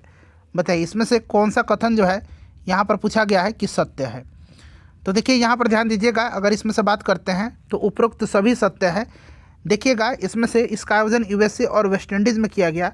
भारत ने दूसरी बार यह खिताब जीता। Player of the tournament Jasprit Bumrah बने। तो इसमें से जो है आपका सभी के सभी राइट आंसर हो जाएंगे, ऑप्शन डी, ठीक है। इसका फाइनल मैच बारबाडोस में दक्षिण अफ्रीका और भारत के बीच खेला गया था। भारत विजेता रहा था, ये भी आप ध्यान रखिएगा। उसके बाद देखिएगा कि ICC अंडर 19 क्रिकेट विश्व कप 2024 का आयोजन किस देश में किया गया। तो इसका आयोजन जो है दक्षिण अफ्रीका में किया गया, ठीक है ना, दक्षिण अफ्रीका में किया गया। तो दक्षिण अफ्रीका राइट आंसर हो जाएगा, ठीक है ना। और फाइनल में ऑस्ट्रेलिया ने भारत को 79 रनों से हरा करके ये खिताब अपने नाम किया है। तो यहाँ पर दक्षिण अफ्रीका हो जाएगा। उसके बाद देखिएगा कि 17वें पेरिस पैरालंपिक खेलों के बारे में कौन सा कथन असत्य है। असत्य कथन को पहचानना है आपको पेरिस पैरालंपिक के बारे में। तो यहाँ पर देखिएगा कि अवनी लखेरा को जो है रजत पदक प्राप्त हुआ। देखिए ध्यान दीजिएगा, अगर इसमें से बात करते हैं तो कथन ए आपका सही है, कथन बी भी सही है। भारत ने कुल 12 खेलों में हिस्सा लिया और भारत ने टोटल 29 मेडल जीते, जिसमें से 7 स्वर्ण है, 9 रजत है और 13 जो है कांस्य पदक है, ठीक है फ्रेंड्स। जबकि देखिए अवनी लेखरा ने महिला 10 मीटर एयर पिस्टल जो स्टैंडिंग है उसमें रजत नहीं स्वर्ण पदक इन्होंने जीता था। तो ये वाला गलत दे दिया गया है, इसीलिए ऑप्शन डी राइट आंसर हो जाएगा। कौन सा कथन असत्य है, तो ऑप्शन डी। छठा बिमस्टेक शिखर सम्मेलन का आयोजन कहाँ पर हुआ है? तो फ्रेंड्स याद रखिएगा थाईलैंड के बैंकॉक में किया गया है, ठीक है ना, थाईलैंड के बैंकॉक में। तो यहाँ पर थाईलैंड राइट आंसर हो जाएगा, बैंकॉक। 7 सदस्य देश हैं, कौन कौन से? बांग्लादेश, भूटान, भारत, म्यांमार, नेपाल, श्रीलंका और थाईलैंड। चलिए क्वेश्चन नंबर 65 देखिएगा कि बिहार का पर्यटक सूचना केंद्र कहाँ खोला जा रहा है? तो फ्रेंड्स देखिएगा ये आपका कहाँ पर खोला जा रहा है? तो याद रखिएगा ये वाराणसी में, बिहार का पर्यटक सूचना केंद्र वाराणसी के काशी विश्वनाथ मंदिर चौक स्थित एम्पोरियम भवन में खोला जाएगा, ठीक है। उसके बाद देखिएगा कि निसार उपग्रह के संबंध में क्या असत्य है? निसार उपग्रह जो है ये नासा और इसरो का है, इसको भी ध्यान रखिएगा। और यहाँ पर देखिएगा प्रत्येक 15 दिनों में हाई रिजोल्यूशन डाटा प्रदान करेगा। ये प्रत्येक 12 दिनों में जो है पृथ्वी पर भूमि परिवर्तनों की निगरानी के लिए हाई रिजोल्यूशन डाटा भेजेगा। 15 दिन नहीं, 12 दिन, ठीक है ना, इसलिए ये सही नहीं है, असत्य है। बाकी देखिएगा ये पृथ्वी अवलोकन एक उपग्रह है और नासा और इसरो द्वारा संयुक्त रूप से विकसित किया गया है। इसको GSLV Mark II F-16 से प्रक्षेपित किया गया है, ये आप ज़रूर ही याद रखिएगा, ठीक है। चलिए उसके बाद देखिएगा COP30 का आयोजन कहाँ किया जाना है? COP30 का आयोजन जो है कहाँ पर होगा? तो देखिए इसका आयोजन जो होगा फ्रेंड्स ये कहाँ पर होगा? तो इसका आयोजन किया जाएगा बेलम में। कहाँ पर? ब्राज़ील के बेलम में किया जाएगा, बेलम में, ठीक है, 2025 में होगा। और देखिए 29वां जो हुआ था अजरबैजान के बाकू में हुआ था। चलिए योजना एवं उनसे संबंधित राज्य का मिलान करना है, ठीक है। विद्युत वनारोपण योजना तो ये केरल का है। प्रतिज्ञा योजना, तो प्रतिज्ञा योजना जो है ये बिहार का है। सुभद्रा योजना तो ये उड़ीसा का है। और रायथू भरोसा योजना ये तेलंगाना का है। रायथू जहाँ भी लग जाए ना आपको ध्यान रखना है, तेलंगाना, मोस्टली तेलंगाना ही होता है। चलिए उसके बाद देख लीजिएगा कि 8वां वेतन आयोग अपनी रिपोर्ट कितने महीनों के भीतर प्रस्तुत करेगा? 8वां वेतन आयोग जो है बताइए। तो फ्रेंड्स ये आपको इसको मंजूरी मिली है अक्टूबर 2025 में और 18 महीनों में ये अपनी रिपोर्ट देगा। और अध्यक्ष का नाम मैंने बताया था अभी, रंजना देसाई, याद रखिएगा, ठीक है। चलिए वर्ष 2025 का SCO शिखर सम्मेलन कहाँ संपन्न हुआ है? तो फ्रेंड्स ये चीन के तियानजिन में हुआ है, चीन के तियानजिन में हुआ है। और इसमें नरेंद्र मोदी जी ने हिस्सा लिया था, ध्यान रखिएगा। और थीम था इसका संघाई भावना की निरंतरता गतिमान SCO, संघाई भावना की निरंतरता गतिमान SCO, ठीक है। चलिए उसके बाद देख लीजिएगा अगला प्रश्न है कि भाला फेंक F-64 प्रतिस्पर्धा में पुरुषों के फाइनल में स्वर्ण पदक जीतने वाले खिलाड़ी कौन बने हैं? तो इनका नाम है सुमित अंतल, सुमित अंतिल हैं ये। Option number A right answer हो जाएगा, सुमित अंतिल, इनको ध्यान रखिएगा, ठीक है ना। चलिए और इन्होंने जो है 71.37 मीटर थ्रो किया था, ये भी ध्यान रखिएगा। हाल ही में देखिए टाटा मोटर्स का MD CEO किसे नियुक्त किया गया है? तो फ्रेंड्स ये शैलेश चंद्रा को किया गया है। एशिया कप 2025 का फाइनल मैच कहाँ खेला गया? तो मैंने बताया था कि आपको कि संयुक्त अरब अमीरात में इसका आयोजन हुआ था, इस दुबई इंटरनेशनल स्टेडियम में। और भारत ने पाकिस्तान को हरा करके ये खिताब अपने नाम किया। किसने 7वां सैफ अंडर 17 महिला चैंपियनशिप का खिताब जीता है? VVI क्वेश्चन है, ये भारत ने जीता है, ठीक है। चलिए उसके बाद देख लीजिएगा क्वेश्चन नंबर 75 कि हाल ही में UNEP young champion of the earth पुरस्कार 2025 किसको दिया गया है? यूनाइटेड नेशन एनवायरमेंटल प्रोग्राम, ठीक है ना, ये किसको दिया गया है? तो फ्रेंड्स जिनाली मोदी को दिया गया है, जिनाली मोदी को दिया गया है, ठीक है ना, याद रखिएगा जिनाली मोदी को दिया गया है। इसमें से बात करें जिनाली मोदी और जोसेफ नगुथिरू को भी दिया गया है, केनिया की हैं, ये भी आप ध्यान रख सकते हैं। चलिए उसके बाद देखिएगा कि थोरोडो गांव किस राज्य से संबंधित है? थोरोडो गांव किस राज्य से संबंधित है? तो ये आपका गुजरात में है। और चूंकि प्रधानमंत्री सूर्य घर मुफ्त बिजली योजना के तहत गुजरात का जो थोरोडो गांव है ये सौर गांव का दर्जा इसको प्रदान किया गया है, ठीक है। तो ऑप्शन नंबर बी हो जाएगा। उसके बाद देखिएगा कि 67वां ग्रैमी अवार्ड में एल्बम ऑफ द ईयर किस पुरस्कार ने जीता है? Album of the year, album of the year जीता है किसने? तो काउबॉय कार्टर ने, काउबॉय कार्टर ने जीता है एल्बम ऑफ द ईयर, ठीक है, ध्यान रखिएगा। बियोंसे को उनके एल्बम जो है काउबॉय कार्टर के लिए दिया गया है। मई 2025 में आए शक्ति चक्रवात का नामकरण किस देश ने किया है? तो श्रीलंका ने किया है। बंगाल की खाड़ी में ये चक्रवात आया था, श्रीलंका ने इसका नामकरण किया हुआ है। किस टीम के द्वारा पहला T20 ब्लाइंड वर्ल्ड कप जीता गया है? महिला है, ये महिला वाला जो है श्रेणी है। किस टीम के द्वारा पहला महिला T20 ब्लाइंड वर्ल्ड कप जीता गया है? तो ये भारत के द्वारा, ठीक है ना। भारत ने फाइनल में नेपाल को हराया था। चलिए, प्रधानमंत्री नरेंद्र मोदी ने भारत के पहले गहरे पानी के कंटेनर ट्रांसशिपमेंट पोर्ट का उद्घाटन कहाँ किया है? तो विजिंगम में किया है इन्होंने, ठीक है ना। विजिंगम याद रखिएगा फ्रेंड्स, काफ़ी इंपॉर्टेंट है, केरल के तिरुवनंतपुरम में। चलिए, तो ये इसमें का करंट अफेयर हो गया। चलिए अगला सेट कर लेंगे। चलिए यहाँ पर देखिएगा 49 नंबर से स्टार्ट हो रहा है कि योग नीति लागू करने वाला पहला राज्य कौन है?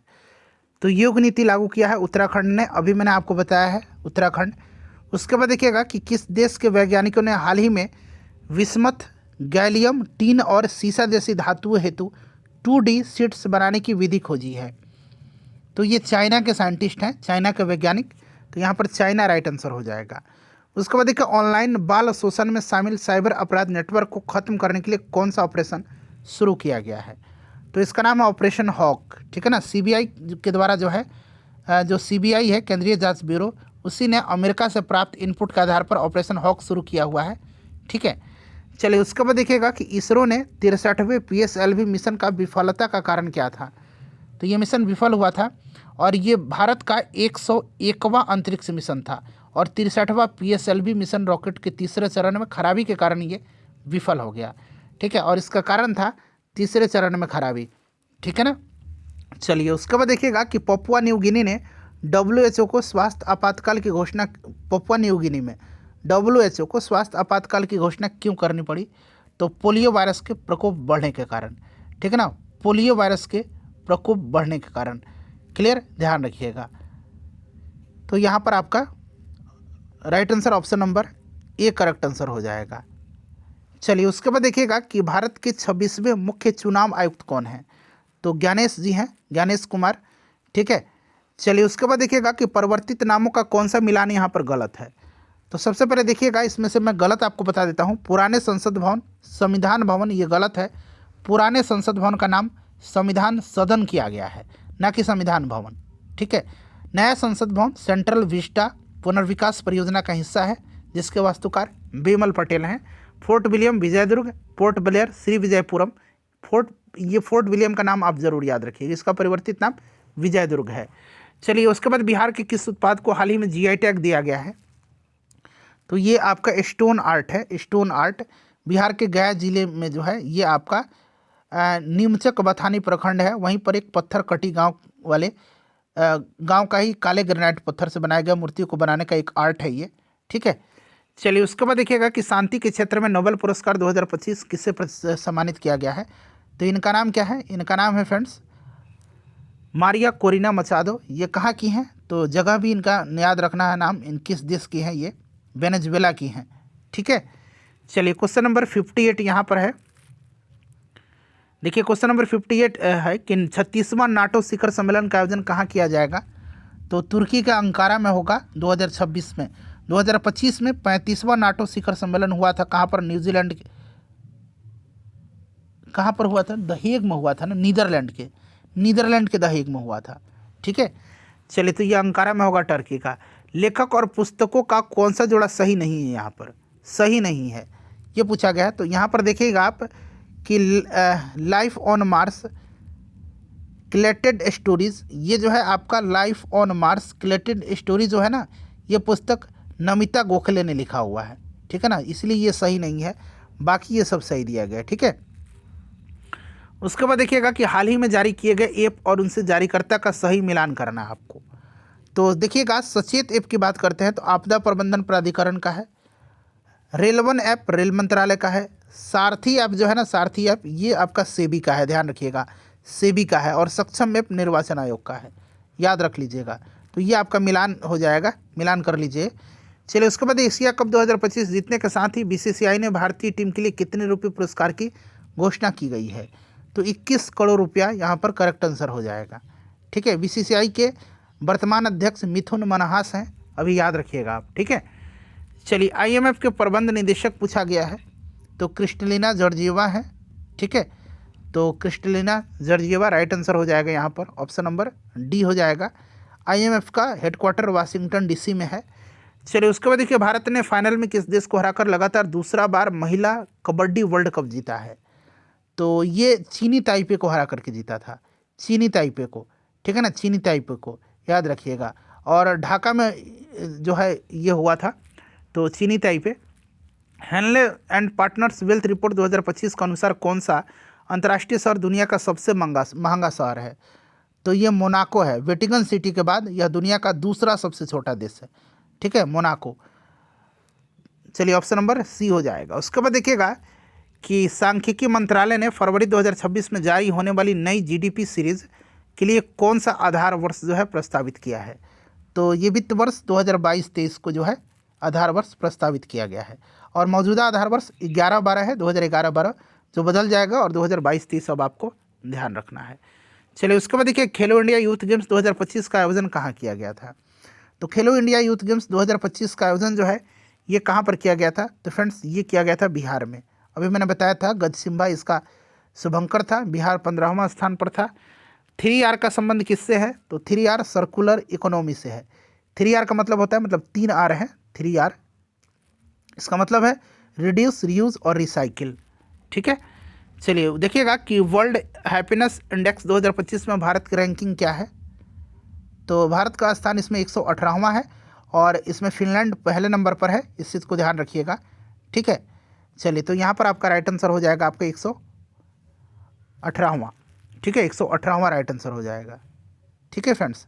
चलिए और वैश्विक शांति सूचकांक में भारत का स्थान 115वां है, ग्लोबल हंगर इंडेक्स में 102 है।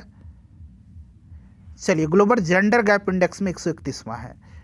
उसके बाद देखिएगा यहाँ पर 69 नंबर की बिहार के किस मंडल में जीरो की संख्या सबसे अधिक है? ये करंट का क्वेश्चन जो है ऐसे दे दिया गया है, वैसा आप याद रखिएगा। यहाँ पर आपका भागलपुर सबसे कम है, यहाँ पर भागलपुर में सबसे कम है प्रमंडल की संख्या, ठीक है ना। चलिए हाल ही में दुबई एयर शो 2025 के दौरान भारतीय वायुसेना का कौन सा जो है विमान दुर्घटनाग्रस्त हुआ था? काफ़ी इंपॉर्टेंट है, तेजस, ठीक है। मेजर ध्यानचंद खेल रत्न पुरस्कार प्राप्तकर्ता को कितनी जो है राशि का नगद पुरस्कार दिया जाता है? तो 25 लाख रुपये का, ठीक है, 25 लाख रुपये का, ध्यान रखिएगा। चलिए उसके बाद अब अगला जो हमारा सेट है उसका करंट अफेयर कर लेते हैं। चलिए नेक्स्ट है कि हाल ही में देखिए किस जहाज़ को महाराष्ट्र पर्यटन विकास निगम को सौंप दिया गया ताकि भारत के पहले अंडर वाटर म्यूजियम और कृत्रिम चट्टान में परिवर्तित किया जा सके? तो इसका नाम है INS गुलदार, ध्यान रखिएगा। INS गुलदार को सेवामुक्त किया गया था, ठीक है ना, ध्यान रखिएगा आप। चलिए उसके बाद देखिएगा कि बिहार की साइकिल योजना लागू करने के लिए संयुक्त राष्ट्र ने किन अफ्रीकी देशों का चयन किया है? तो देखिए यूएनए को जो यूएनए विशेषज्ञ हैं, इन्होंने बिहार की साइकिल योजना को सकारात्मक रूप से लेते हुए जाम्बिया और माली को रिपोर्ट भेज करके अपने यहाँ लागू करने का आदेश दिया है, जाम्बिया और माली को, ठीक है ना। तो इन दोनों देशों का नाम याद रखिएगा। चलिए चर्चा में रहा महादेई टाइगर रिजर्व किस राज्य में स्थित है? किस राज्य से संबंधित है महादेई टाइगर रिजर्व, बताइए? तो फ्रेंड्स ये गोवा में है महादेई टाइगर रिजर्व, ठीक है ना, महादेवी टाइगर रिजर्व, ध्यान रखिएगा। और अभी तक इसको टाइगर रिजर्व का दर्जा नहीं मिला है, ठीक है। चलिए उसके बाद देखिएगा कि ऑपरेशन सिंदूर नामक पुस्तक किसने लिखा है? तो लेफ्टिनेंट जनरल KGS ढिल्लों ने लिखा है, ठीक है, इसको ध्यान रखिएगा आप। तो यहाँ पर आपका हो जाएगा KGS ढिल्लों। उसके बाद देखिएगा कि हुआंगियाना द्वीप या स्कारबोरो शोल विवाद किन दो देशों के मध्य है? हुआंगियाना द्वीप या स्कारबोरो शोल विवाद जो है ये ताइवान, फिलीपींस और चाइना के मध्य है, ताइवान, फिलीपींस और चाइना के मध्य है, ठीक है ना, इसको ध्यान रखिएगा आप। चलिए और ये जो आपका दक्षिण चीन सागर में स्थित है हुआंगियाना द्वीप, फिलीपींस के लुजोन द्वीप से पश्चिम में स्थित है। चलिए और इस द्वीप को स्कारबोरो शोल के नाम से भी जाना जाता है। उसके बाद देखिए दुनिया का पहला डिजिटल ट्राइबल यूनिवर्सिटी कहाँ लॉन्च किया गया है? तो फ्रेंड्स ये भारत में लॉन्च किया गया है, नई दिल्ली के भारत मंडपम में आदि संस्कृति नाम से दुनिया का पहला डिजिटल जनजातीय विश्वविद्यालय लॉन्च किया गया, ठीक है। Option A. भारत का पहला विदेशी अटल इनोवेशन सेंटर कहाँ खोला गया, बताइए? तो फ्रेंड्स ये खोला गया UAE में, काफ़ी इंपॉर्टेंट है, UAE में इंपॉर्टेंट है, इसको ध्यान रखिएगा, ठीक है ना। उसके बाद चलिए अगला प्रश्न है हमारा 72 के बाद, यहाँ पर देखिएगा 73 नंबर है। बाद देखिएगा कि लांजा एन क्या है? लांजा एन, तो लांजा-N एक तरह का रडार है। टाटा एडवांस सिस्टम ने स्पेन के डिफेंस कंपनी इंदिरा के साथ मिलकर के पहला Lanja naval 3D air surveillance radar system को कमीशन किया है। तो रडार है ये। ग्लोबल इनोवेशन इंडेक्स 2025 में भारत का रैंक क्या है? तो इसमें भारत का रैंक 38 है। ये इंपॉर्टेंट है। ग्लोबल इनोवेशन इंडेक्स, स्विट्जरलैंड इसमें पहले नंबर पर है। उसके बाद देखिएगा कि बैराबी सरांग रेल लाइन किस राज्य में स्थित है? काफ़ी इंपॉर्टेंट क्वेश्चन है फ्रेंड्स। ये मिजोरम में है और ये मिजोरम का पहला रेल लाइन है जो कि आइजोल में ये बना है और ये आपको मेन लाइन रेलवे से जोड़ेगा मिजोरम को। ठीक है, तो मिजोरम यहाँ पर राइट आंसर हो जाएगा। उसके बाद देखिएगा नेक्स्ट क्वेश्चन है हमारा कि भारत का पहला पीएम मित्र पार्क का शिलान्यास कहाँ किया गया है? बताइए कहाँ पर किया गया है? तो फ्रेंड्स देखिए ये किया गया है आपका मध्य प्रदेश में। ठीक है ना, मध्य प्रदेश में किया गया है पीएम मित्र पार्क का स्थापना। ठीक है, इसको आप ध्यान रखिएगा। मध्य प्रदेश के थार जिले के भैंसोला गांव में। ठीक है, प्रधानमंत्री नरेंद्र मोदी जी ने इसका शिलान्यास किया है। चलिए, नेपाली छात्रों के जैन जीव विरोध के बाद अंतरिम प्रधानमंत्री किसे नियुक्त किया गया है? तो सुशीला कार्की को। भारत ज्ञान भारतम पोर्टल का संबंध किससे है? तो इसका पांडुलिपि से संबंधित है, ध्यान रखिएगा। अभी मैंने आपको बताया भी है। भारत का सबसे बड़ा खेल परिसर का उद्घाटन कहाँ पर किया गया है? तो फ्रेंड्स ये किया गया है अहमदाबाद में। केंद्रीय गृह मंत्री अमित शाह के द्वारा नारायणपुरा में अहमदाबाद में किया गया है। ठीक है, और इस स्पोर्ट्स कॉम्प्लेक्स का नाम वीर सावरकर स्पोर्ट्स कॉम्प्लेक्स रखा गया है। चलिए, उसके बाद देखिए hockey Asia cup 2025 final Bharat ने किस टीम को हरा करके जीता है? तो दक्षिण कोरिया को हरा करके जीता है। तो दक्षिण कोरिया राइट आंसर हो जाएगा। ठीक है, चलिए उसके बाद देखिएगा कि भारत की पहली mRNA आधारित कैंसर वैक्सीन का नाम क्या है? तो इसका नाम है इंट्रोमिक्स। काफ़ी इंपॉर्टेंट है ये क्वेश्चन, इंट्रोमिक्स याद रखिएगा आप। ठीक है, चलिए उसके बाद देख लीजिएगा कि यूएस ओपन 2025 महिला एकल का खिताब किसने जीता है? यूएस ओपन 2025 महिला एकल का खिताब आर्याना सबलेंका ने जीता हुआ है। ठीक है ना, और इन्होंने जो है अमांडा एनिसिमोवा को हरा करके, अमांडा, ठीक है ना, अमांडा यहाँ मैं लिख देता हूँ, अमांडा एनिसिमोवा को हरा करके, एनिसिमोवा, ठीक है ना, ऐसा नाम याद है रखिएगा उनका, इनको हरा करके जीता है। ठीक है, इसको आप ज़रूर याद रखिएगा। तो यहाँ पर आपका ऑप्शन नंबर बी हो जाएगा। चलिए उसके बाद देख लीजिएगा नेक्स्ट क्वेश्चन कर लेंगे कि भारत के नए उपराष्ट्रपति, तो ये सीपी राधाकृष्णन है और उपराष्ट्रपति बनने के पूर्व ये महाराष्ट्र के गवर्नर थे। ये आप ज़रूर याद रखिएगा। चलिए उसके बाद देखिए विराट कोहली का रिकॉर्ड तोड़ करके भारत के सबसे तेज ओडीआई शतकीय पारी का रिकॉर्ड किसने बनाया है? तो अभी स्मृति मंधाना ने बनाया है ऑस्ट्रेलिया के खिलाफ। ठीक है ना, स्मृति मंधाना करेक्ट आंसर हो जाएगा।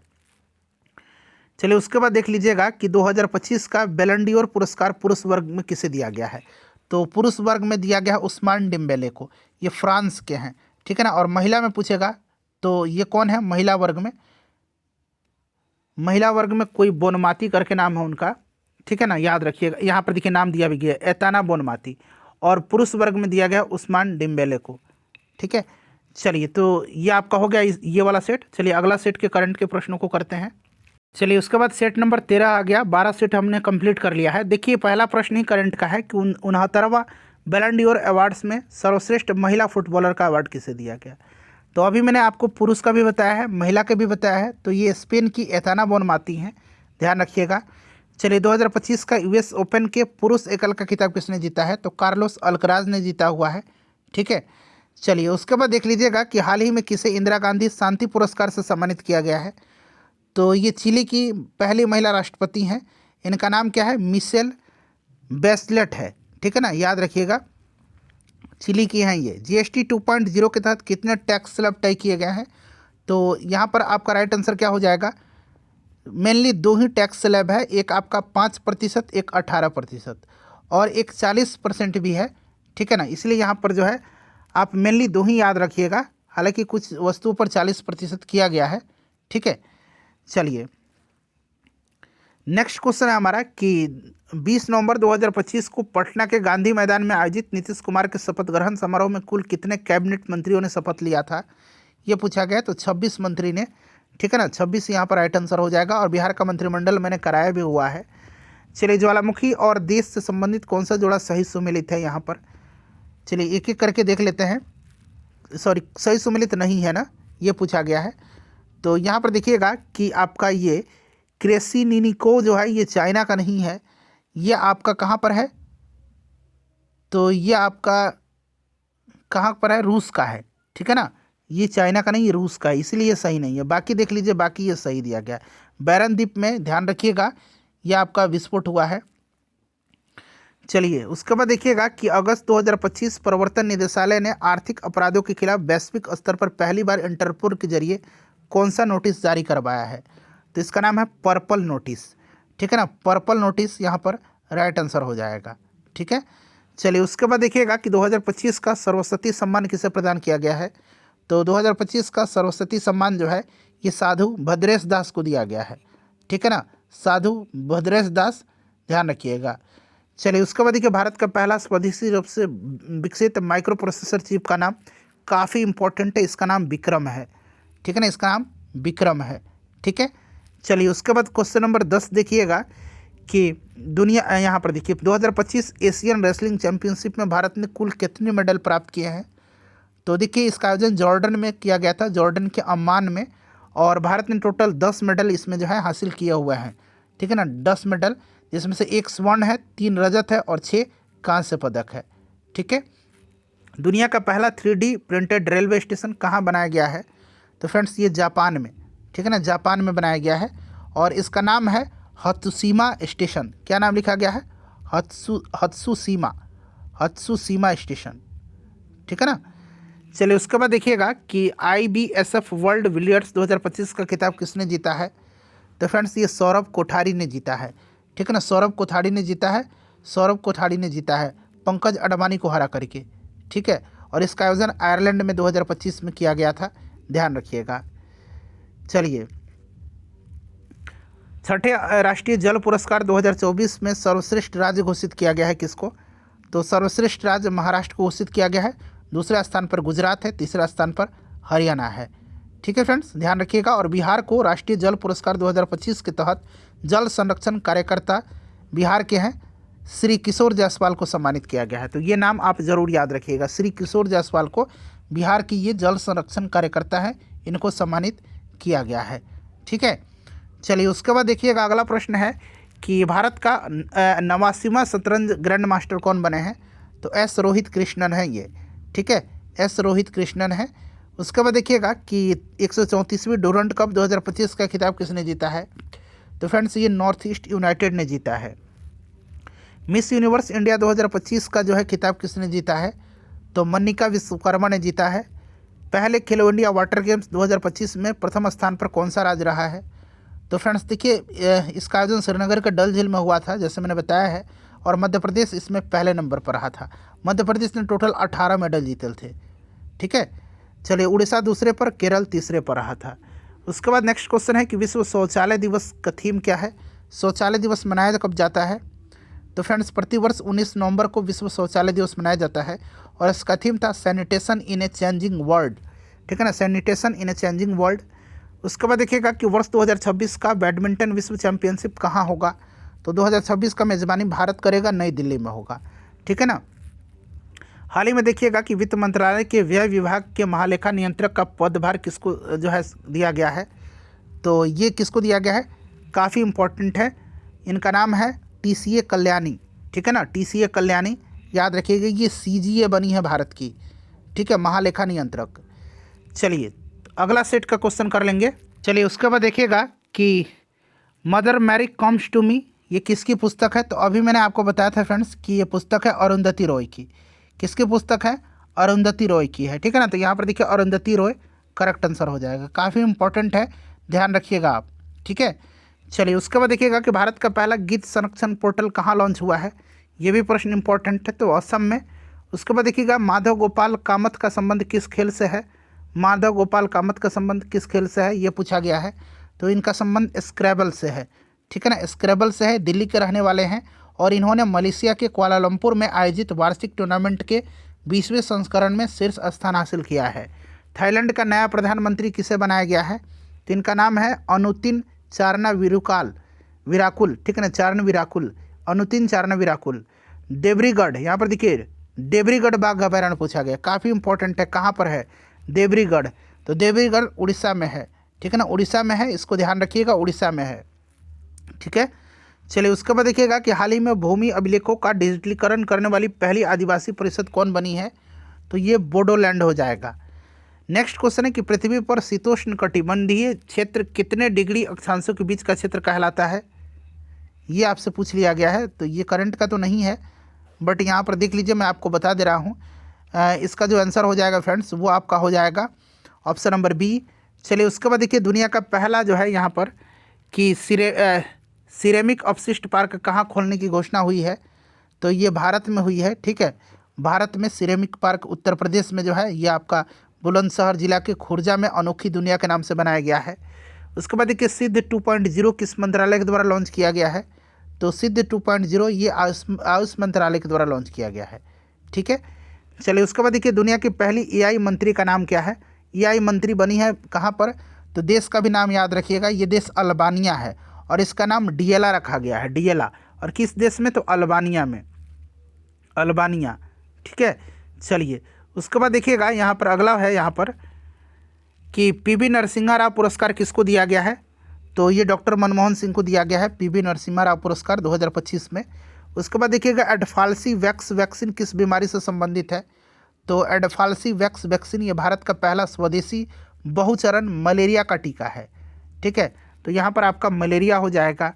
उसके बाद देखिएगा कि एडवांस कम्युनिकेशन टेक्नोलॉजी के लिए सेंटर ऑफ एक्सीलेंस बनाने के लिए किन दो इंस्टीट्यूट ने MOU हस्ताक्षर किया है, तो ये आपका C. है और IIT रुड़की है। ठीक है ना, IIT रुड़की और C. उसके बाद देखिएगा कि 2030 में शताब्दी कॉमनवेल्थ गेम्स की मेजबानी के लिए किस शहर को चुना गया है, तो ये अहमदाबाद को चुना गया है। ठीक है, अहमदाबाद को चुना गया है। राष्ट्रमंडल खेल की कार्रवाई बोर्ड ने 2030 शताब्दी राष्ट्रमंडल खेल के लिए अहमदाबाद भारत को प्रस्तावित मेजबान शहर के रूप में अनुशंसित किया है और ये गौरव का पल है भारत के लिए। चलिए उसके बाद देखिएगा कि निम्न में से कौन सा सुमेलित है, यहाँ पर एक तरफ अंतर्राष्ट्रीय सम्मेलन और उसका आयोजन स्थल दिया गया है, तो यहाँ पर आप देख सकते हैं सभी सुमेलित है। 8वां अंतर्राष्ट्रीय सौर गठबंधन सभा नई दिल्ली में, 51वां G7 शिखर सम्मेलन कनाडा में हुआ था। ठीक है, कनाडा में, और विश्व हाइड्रोजन शिखर सम्मेलन नीदरलैंड में हुआ था। ये याद रखिएगा, नीदरलैंड के रॉटरडैम में हुआ था। ठीक है फ्रेंड्स। चलिए उसके बाद देखिएगा कि कुल कितनी महिलाओं को वर्ष 2025 का पद्म पुरस्कार देने की घोषणा की गई है, तो टोटल 23 महिलाओं को। ठीक है ना, 23 महिलाओं को और 13 लोगों को मरणोपरांत। ये मैंने आपको पहले ही प्रश्न में कराया था। बीमा सुगम पोर्टल हाल ही में लॉन्च किया गया है, बताइए कहाँ पर, तो ये हैदराबाद में लॉन्च किया गया है। उसके बाद देख लीजिएगा कि बुसान फिल्म फेस्टिवल में फेस ऑफ एशिया पुरस्कार किसे मिला है, तो ये हुमा कुरैशी को मिला है। आत्मनिर्भर भारत पहल के तहत जो है पहला विदेशी भारतीय रक्षा विनिर्माण संयंत्र कहाँ स्थापित किया जाएगा, तो ये किया जाएगा आपका मोरक्को में। ठीक है ना, मोरक्को राइट आंसर हो जाएगा। सैन्य न्यायालय द्वारा दिए गए मृत्युदंड, ये आपका खत्म हो गया। ये पॉलिटी का क्वेश्चन स्टार्ट हो रहा है। चलिए अगले सेट में हम लोग करंट के प्रश्न कर लेते हैं। तो फ्रेंड्स देखिए, अब तक हमने 14 सेट कंप्लीट कर लिए, ये 15वां सेट है, आखिरी सेट है। देखिए क्वेश्चन नंबर 33 से करंट का क्वेश्चन इसका स्टार्ट हो रहा है कि इनमें से किसे 2025 का भौतिकी का नोबेल पुरस्कार नहीं दिया गया है। तो देखिए भौतिकी का नोबेल पुरस्कार जो है ना, आपको याद होगा कि John M. Martinis, John Clarke और मिशेल डेवरेट को उनकी विद्युत परिपथों में मैक्रोस्कोपिक क्वांटम मैकेनिकल टर्निंग और ऊर्जा क्वांटाइजेशन की खोज के लिए प्रदान किया गया। ये तीनों अमेरिकी वैज्ञानिक हैं। यहाँ पर देखिएगा सुसुमु कितागावा को नहीं दिया गया है। ठीक है ना। चलिए उसके बाद देखिए 2025 में नोबेल पुरस्कार विजेताओं को कितने रुपए की धनराशि दी गई है, तो फ्रेंड्स 11 मिलियन जो है आपका स्वीडिश क्रोनर को दिया गया है। ऑप्शन नंबर यहाँ पर बी हो जाएगा राइट आंसर। ठीक है ना। नवंबर 2025 में देखिए आकांक्षी ब्लॉकों में जल बजटिंग नामक रिपोर्ट किसने जारी किया है, तो ये डॉक्टर VK पॉल ने जारी किया हुआ है। ठीक है ना, डॉक्टर VK पॉल ने जारी किया हुआ है। ध्यान रखिएगा, ये नीति आयोग के सदस्य हैं। ठीक है। चलिए, और नई दिल्ली में इन्होंने जारी किया था। उसके बाद देखिए हॉर्नबिल महोत्सव 2025 के लिए किन दो देशों को कंट्री पार्टनर यानी कि भागीदार देश के रूप में नामित किया गया है। अच्छा, हॉर्नबिल फेस्टिवल की बात करते हैं तो ये कहाँ पर मनाया जाता है, नागालैंड में, और स्विट्जरलैंड और आयरलैंड इसका जो है भागीदार देश है। तो स्विट्जरलैंड और आयरलैंड राइट आंसर हो जाएगा। उसके बाद देखिए 2025 के शास्त्र रामानुजम पुरस्कार जो है के लिए किससे चुना गया है, तो फ्रेंड्स ये चुना गया डॉक्टर अलेक्जेंडर स्मिथ को। डॉक्टर अलेक्जेंडर स्मिथ को चुना गया है। ठीक है फ्रेंड्स, इसको ध्यान रखिएगा, इंपॉर्टेंट है। चलिए उसके बाद देखिए विकसित भारत बिल्डथॉन का ब्रांड एम्बेसडर किसे नियुक्त किया गया है, तो ये किया गया है शुभांशु शुक्ला को, इम्पोर्टेंट शुभांशु शुक्ला ISS तक पहुंचने वाले ये पहले भारतीय हैं। चलिए उसके बाद देखिएगा कि भारत की UPI को किसने अपना पहला वैश्विक भुगतान प्रणाली भागीदार बनाया है। तो ये आपका बनाया है पेपल ने बनाया हुआ है, ठीक है। चलिए वन्यजीव सप्ताह 2025 के दौरान कौन सी परियोजना का शुभारंभ किया गया। तो इनमें से सभी हो जाएगा प्रोजेक्ट डॉल्फिन, प्रोजेक्ट घड़ियाल और प्रोजेक्ट स्लॉथ बियर का, ठीक है। चलिए उसके बाद देखिएगा 2025 का रसायन विज्ञान का नोबेल पुरस्कार किसे नहीं दिया गया है। रसायन विज्ञान का नोबेल पुरस्कार, चलिए बताइएगा। तो देखिए इसमें से रसायन विज्ञान का नोबेल पुरस्कार जो है ना, ये C मचादो को नहीं दिया गया है। कोरिना मचादो को जो है शांति का नोबेल पुरस्कार दिया गया है, आप जानते हैं, ठीक है। चलिए 42 नंबर क्वेश्चन देखिएगा कि नवंबर 2025 में इंडिया मिशन, यहाँ पर देखिए इंडिया आई मिशन के तहत किस मंत्रालय ने निःशुल्क राष्ट्रीय AI पाठ्यक्रम युवा AI फॉर ऑल लॉन्च किया है। तो ये किया है आपका इलेक्ट्रॉनिक्स और सूचना प्रौद्योगिकी मंत्रालय। उसके बाद देखिएगा कि टी-डोम वायु रक्षा प्रणाली किस देश ने विकसित किया हुआ है। तो टी-डोम को ताइवान ने विकसित किया हुआ है। चीन से बढ़ते खतरों के मुकाबले के लिए इसको डिजाइन किया है ताइवान। चलिए उसके बाद देखिए आखिरी क्वेश्चन है फ्रेंड्स, प्लीज सेशन को लाइक कर दीजिए, काफ़ी मेहनत लगा है, और इसको एक ग्रुप में शेयर कर दीजिए। हाल ही में देखिए किस राज्य ने वन्यजीव संरक्षण अधिनियम 1972 बना लीजिए में संशोधन किया। 1972 संशोधन किया हुआ किसने। तो फ्रेंड्स ये आपका केरल ने, ठीक है ना। केरल भारत का पहला राज्य है जिसने केंद्रीय वन्यजीव संरक्षण अधिनियम में संशोधन संबंधी विधेयक पारित किया है। केरल करेक्ट आंसर हो जाएगा।